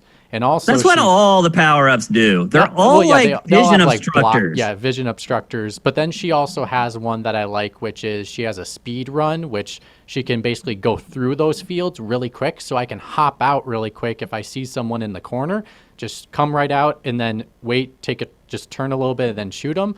But the blocking helps to not have that moment of where you're step and shoot, because that does happen if you're not using your powers. That's how you get good at the game. That's what the best players do. Step, shoot, step, shoot. Google it. They'll tell you. That's how the best players play. That is not my ideal first-person shooter. I totally can accept that other people may like that and may think it's better than other ways. I am not one of them. The powers in this game are really freaking boring, and they all are basically the same. They're all half a circle with a different texture on it. Yeah. If you're the character that Mitch was talking about, it's white and gray because it's supposed to be a cloud. If you're another character, it's green and slimy. If you're another character, it's supposed to be fire. Yeah, one of them's fire, and then it's like a liquid rainbow fire, and then there's like another one purple. you can spread slime across the ground or spread flames. Like you throw a grenade. Slow down your movement and things like that. Like none of it's all that exciting, but you're right. They are tactical for the way that this game is played because because when you can't move and shoot at the same time, sight lines are really important. And so you can put up these vision obstructors, these walls or these domes, and really the biggest detriment is that you just can't see. And sometimes you'll go into one of those domes, you don't know who's in there, and you get in there and there's an enemy in there and you're like, oh my God. And it turns into this like very frantic thing where again, you're trying to move and shoot at the same time. Like any duels where you're both running and you meet the enemy, they're just absurd because the game doesn't work that way. You're not supposed to be strafing each other and shooting, and it just becomes all luck, basically. So, and also, I am not a huge fan. Somebody, you just basically have to like stop. The first person to stop is going to have the best shot. Is going to get the kill. Yeah, and the one thing I do like that's kind of nice is they show you the headshots you do. So like they have a little skull at the bottom when you take some shots against somebody and you kill them. It'll show you exactly where you shot them. So like when you get a successful headshot, it's kind of satisfying to see that. The shooting feels actually, once you're firing the guns, it feels really good. If you stand up to a wall and you start cycling through your weapons, each one has its own shooting pattern. Basically what I've learned from playing is aim for the belt first, and then it will just naturally rise up right to the head. Again, like Call of Duty, every bullet is accounted for. So when certain guns, first couple bullets, real accurate. as you keep firing, the pattern starts to spread out until your last couple bullets have like a 5% chance of hitting or whatever. So you have to learn to work with the way the guns work. And the truth is, the rest of the game is designed around that. So I can totally see where someone who loves Counter-Strike is maybe getting a little bored with it, thinks this game is the bee's knees. For me, someone who's been playing shooters a long time and has done his time on Counter-Strike back in the day, it doesn't resonate with me anywhere near as much. I think it's a certain style of shooter for a certain type of player, and I think that certain type of player will absolutely love it. I'm just not that type of player. Yeah, I would agree with that 100%. I think the systems within it work with that system, but it's a specific type of player that is going to enjoy this, not specifically that it's a horrible system, because it's a good system for what they have in place. And to make it work with the rest of the game. Yeah, and for me, that's not very good at like Call of Duty. Like I'll get my ass whooped if I go in Call of Duty right now. So for me, I rather just I enjoy this because it allows someone like me to actually stop, take a minute, aim, and shoot instead of trying to do both at the same time. Yeah, and I prefer the higher skill ceiling in shooters. As someone who plays a lot of them, I think that makes sense. But look, I'm sure there's people who are great at this game and will school me at Valorant. You know, if I play it, there's people who are just as good at the shooting mechanics in Valorant as other people are at the shooting mechanics in Call of Duty. It's just what you spend a lot of time with. What do you think about the look of the game, Mitch? I think the game scales really well, and this is one area where Riot's pedigree pays dividends, because one thing Riot figured out a long time ago is that they need to build games that'll run on anything. Some creaky, old, crappy video card, League of Legends will run on that thing. It may not look pretty, but it'll run and you can actually play the game. And Valorant is very much the same way. It scales. Like I went through and just kind of looked through all the different settings. I started messing around with the settings on my PC and I set it really low at first to see how it looked at that, and then cranked it all the way up. And the art style scales very well. Even if you have if you have your detail and stuff turned down, maybe you can't run it with detail because you have an old crappy card. It still looks pretty good. It'll just look really flat. It'll look a lot more flat shaded the weaker your rig is, if that makes sense. Yeah, and I think because of the character's design, along with the color scheme they do with it, really makes them pop. So even when you have something at a low res, you're still going to see that color. And so then once you really get it to blow it up, you get those cool effects along with the nice popping color in the best definition, and it looks great. So I think that's really the thing that really helps it. And the environments too do that. The environments also pop. Like each of them feel different. Yeah, there's a lot of copying and pasting going on in those maps. I mean, in regards I am a little disappointed in the maps. I feel like they got a little lazy with those. Oh, sure. It's very industrial for sure. And but I think they still have color and they still do distinctly pop between each of the different zones, which will help in regards to when you're looking at like up-resing something. The map design is really good too. Yeah, I do like the map design. They really only need a few maps because they are really well balanced. And there's a nice mix of areas in the maps. There's tunnels, there's corridors, but then it'll crack open to this big open room with a bunch of boxes, but then there's these outdoor areas that are really open and the snipers can go crazy. So yeah, usually the design of each map has been the central area is a giant open hub, but you can't plant your bomb there. Yeah, and when you do this, It's so funny that you're talking about planting bombs. I have never even planted a bomb, not once. Oh, see, I planted so many when I played. It doesn't even enter my mind to even think about the spike or the bomb. We just go and just kill the other team. Well, for us, like some of the best moments I would say playing this game was when we planted a bomb and then someone was trying to discharge it. And there's 1 second left. And there's 1 second left, and either one person got it or the person didn't. But like that moment worked, and so like when you do those elements, it really works as a game mechanic. And all I care about is winning. That's real. I don't care about any other but crap. I will say when you get your it's much easier to kill the other team than it is to go through some contraption thing with planting the spike, finding the spike, and then finding where you're supposed to plant it, and then planting it, and then defending it. It's just easier to just kill the other team. Yeah, I mean, there's moments like that, but But I think it's a lot more fun when people are actually playing it the way it should be, because it actually works really well. But See, I have a problem with that. You saying the way it should be. I don't know what that the way means. it's designed. The way it should be is the way that it means that you win. That's how it should be. I should not say should be. I meant designed. It's designed to say you're supposed to be doing this because that's what the rules are. But obviously you can bend the rules to change the rules in a sense. But I mean, if you look at the game, it says plant the bomb. Like that's the objective. Yep. That you can ignore pretty much. Yeah. The thing about this is it's free. So, any criticism I may level on this game, who gives a crap? Because it's not like it costs you anything. It's a very small client. I think my initial download was like 7 gigs, but then like when I went to play it the second time, it downloaded like this bigger patch. So I think it's probably around like 15 gigs, something like that. And it'll grow over time, obviously, as they add new characters. My biggest disappointment, honestly, with the whole game, like I understand that they've made it for a certain type of shooter player, and I totally get that there are tons of people like that. I'm not one of them. But I think my biggest problem with it is that they've tried to be a compromise between these two different styles. And for me personally, because I am a gameplay first guy, I don't like the new Call of Duties because they took away traversal stuff.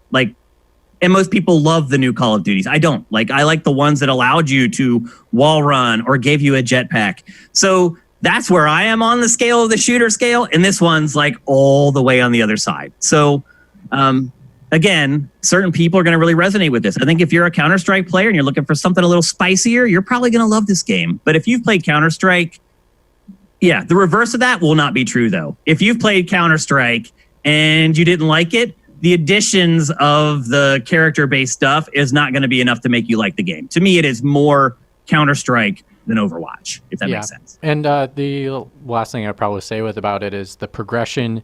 We did talk about it for a second, but I will say the progression to get characters is not too long. Yeah. To take the time to do it, I think I played 7, maybe 6 matches, and I was able to get a new character. So that seems reasonable within the amount of time I played it, and it's free. You do have to remember, those 6 or 7 matches took you probably like 4 hours. I mean, that's not even an exaggeration. That's for a lot of time. And I will say, when you're losing, man, I mean, it's hard to get out of a rut in this game. People quit. Yeah. Because if the other team's winning like 10-6 and they need 3 more wins to win the match and you need like 7, after you've played this for a while, you start to figure out that's not happening. And what happens is people drop. And then I've heard a lot of people say that when people drop, they fill them with bots. And as far as being in the community for Valorant and chatting with people as we're playing, that was the most constant chatter. Effing bot. Oh, there's another bot. They were just talking about it constantly. I don't know for sure. I'm just saying what everybody who was playing the game was saying. Because I was going to say, when I played, I've had maybe 2 matches where people dropped out, and it was down to, I think it was like 3 versus 5. You're lucky. I was on a team of 3, and we were able to eventually get 1 more player, and we won. We were down by like 7.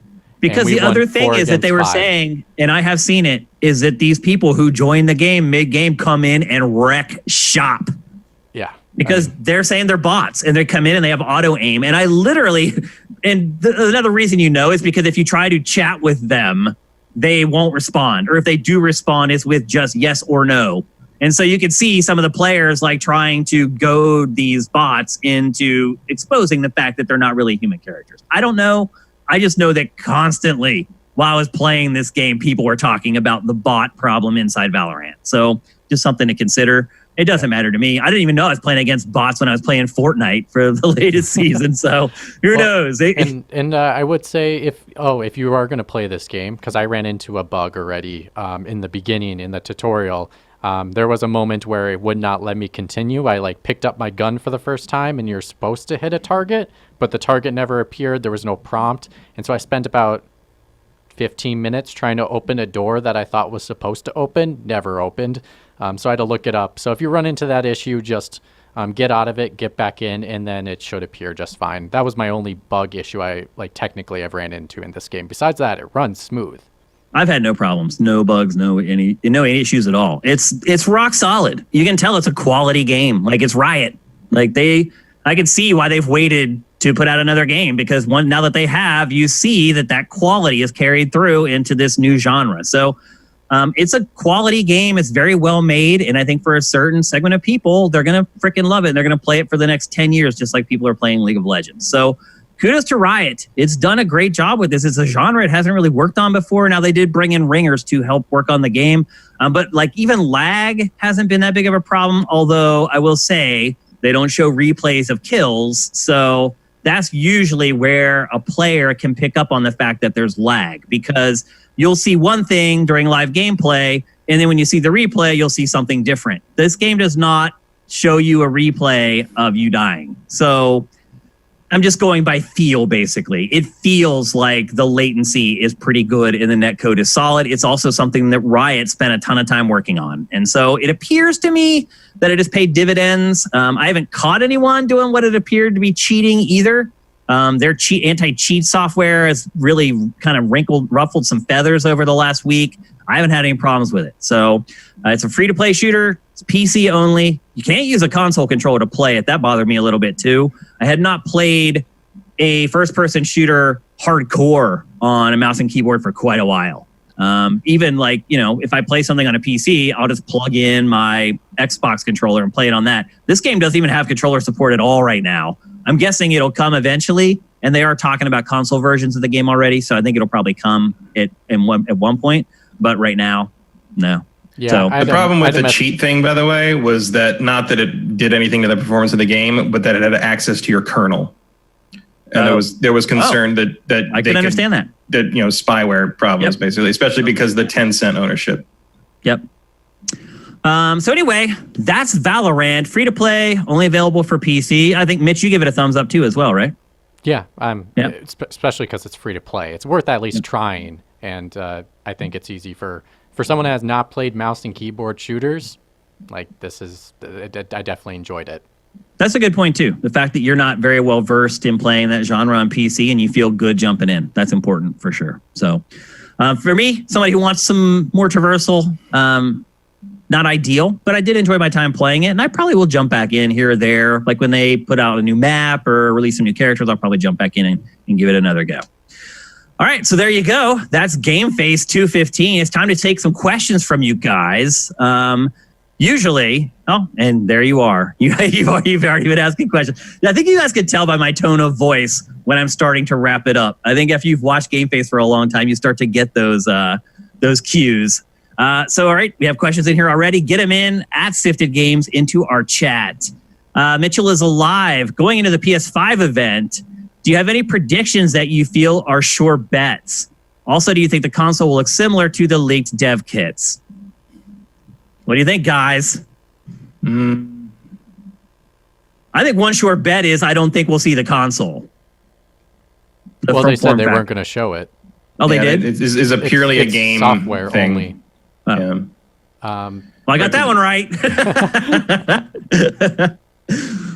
So anyway, I guess I got that right. They're not going to show the form factor. And wasn't he talking about that? Yeah, he did say it in his question. Yeah. He asked if it was going to look like the dev kits. Sure bet. The only thing Godfall. Godfall. That's the only sure thing, really. I mean, Horizon just seems as if that's gotta. If I put my money on something that hasn't been announced already, it's got to be Horizon 2. Like that's. If I was going to do that, it would be Gran Turismo. Yeah, that's close. That's a close one. I would certainly prefer Horizon. Yeah, but I don't know. I guess I would say if I'm asking myself, down the middle. If I ask myself that, I'm like, which? If they don't show one of those two, which is the thing I will be less surprised I didn't see, and I'd be less surprised if we don't see Horizon. I think the fact that it's an hour long just lends credence to a lot of stuff being shown because they have to fill out an hour's worth of time. So I just think intrinsically, if you're going to have an event that's an hour long, you can just count on a lot of stuff being shown in general, which would... Yeah, I would hope this would just blow out everything they have in the pipeline that they're willing to even show a screenshot of, pretty much. Yeah, which would lead me to believe that Horizon will be there. So I would put it 70% Horizon's going to be there, something like that. Wishful thinking, I really would love to see a sequel to the Ratchet and Clank game. that came out a couple years ago. The PS4 one? The PS4 one. I absolutely loved that game. It's like my secret game I play all the time, just because the gunplay is so much fun. The gadgets, yeah. The gadgets that's are good. That's what it's all about, man. Yeah, that franchise is all about the gadgets. And now they own Insomniac, and I bet they could definitely hire more people at Insomniac and do 2 projects, and this could be one of them. Insomniac has been doing 2 projects for well over 15 years. In fact, I think they might have 3 teams now. Okay. They are definitely big enough to do that. It's not impossible that a Ratchet and Clank follow-up is going to be there on Thursday. Yeah. Next from Shaniki Shalid Shanake. Do you think we'll get a new Tomb Raider during one of these console reveals? Also, we had a Sonic game in February, Sonic and Mario Tokyo Olympics 2020. No, I don't think we'll get a Tomb Raider. I think if we were getting a Tomb Raider, we wouldn't have had a Tomb Raider-ish game in the Unreal 5 engine demo. I know that sounds silly, but I'm telling you, that type of stuff is considered. So no. Also, I think we would have seen it leak by now. Yeah, probably. Because that happens constantly. Yeah. Crystal Dynamics is also on Avengers now, so it's like they're busy. There's one studio out of the running. Because it transferred to IDOS Montreal for the last Tomb Raider that they did. And it kind of put a bow on everything, and to be honest, it didn't sell very well. So it's unfortunate. People because burned I out really on the new Lara pretty fast, which is unfortunate because I really like the direction. You know, for people that don't like open world games, it's like a semi-open world game in regards to little areas, but there's things you can do within those areas that are open world. And so for a person that gets too flustered about going into a giant space like Odyssey and just all of a sudden you have a list of things to do, it's kind of nice to just go to little sub areas instead. And I like that. So I kind of wish it would happen, but I don't think it will. I would definitely play 1 or 2 more of those. I also think, here's my Tomb Raider hot take. The stories aren't as good, but I think the Tomb Raider games play better than the Uncharted games. Oh, I don't think that's a hot take at all. I think that's obvious. You'd be surprised. Well, you're going to have fanboys that are going to argue against that, but I think most level-headed people would agree with you 1,000,000,000% on that one.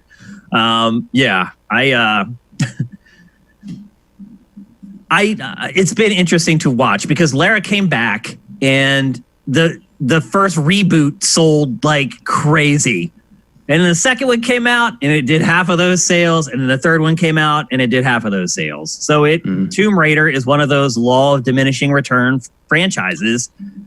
So I wouldn't be surprised if we don't see the next Tomb Raider for a couple years still, to be honest with you. No. Well, I mean, they should have moved it forward. They should she's been 3 games becoming the Tomb Raider, whatever that means. And we've talked about that on GameFace extensively. Yeah. And then at the end, like, it's weird that the point of the 3rd game was like one of the big narrative themes of the 3rd game was like, maybe you shouldn't raid tombs. It was like, what do we do all this for?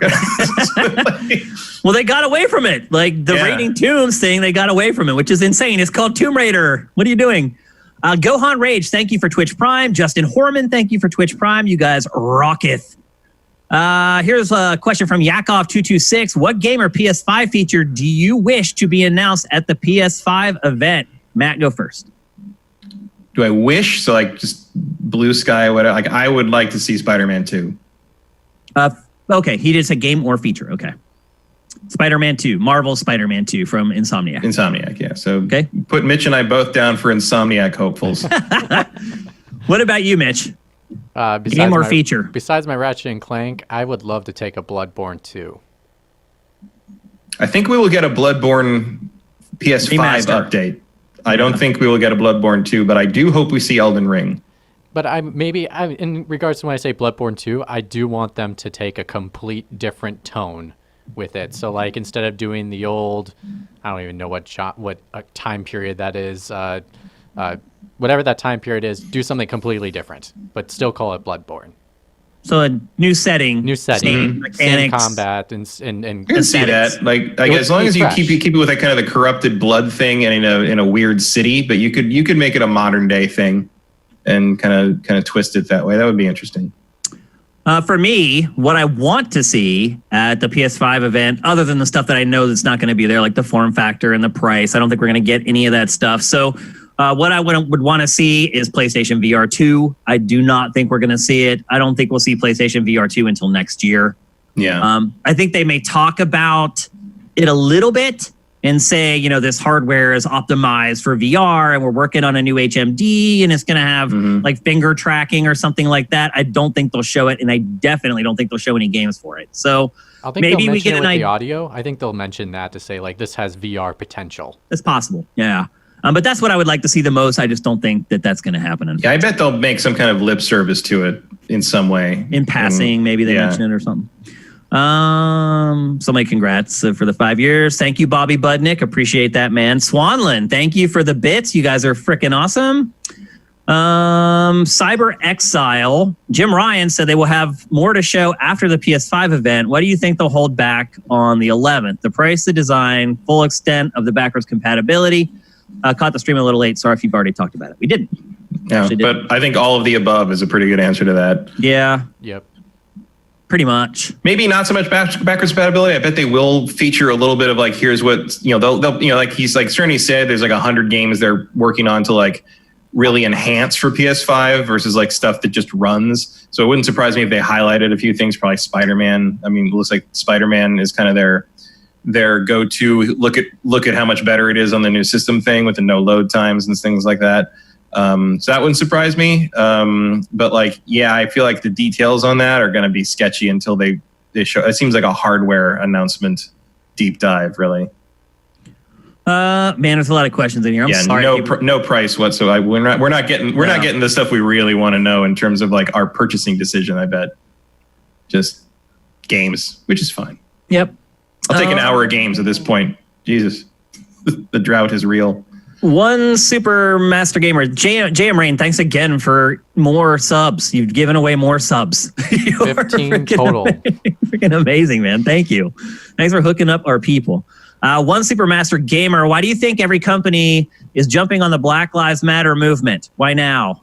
Why is anybody doing it right now? Because we saw one of the most horrific things we've ever seen in our lives. And I could see where you might say, we saw Rodney King get beaten too. I totally get that. But this is a new generation, and there's a lot of people who don't even know the Rodney King incident is even a thing. And so we have this new generation of people who are getting fed up with racism. I'm one of them. I'm the old generation of people who's fed up with racism. And they're just not taking it anymore. And all these game companies are made of those people. They're all people like us who know that racism is stupid and wrong. And so being against racism is not a particularly radical idea. Here's the thing. I don't understand how racism has become a political discussion. It's not politics. It's basic human decency. That's it. And I also think in regards to the issue is because of this pandemic, people felt that that their system that they live under has not worked for them anymore, and it needs to change. And I think these companies, they are people too, and they clearly feel the same way as well. And I don't know if it's I would say it's more of a personal than a PR spin to make it sound like everyone's in unity, because we've heard plenty of companies make statements like this before.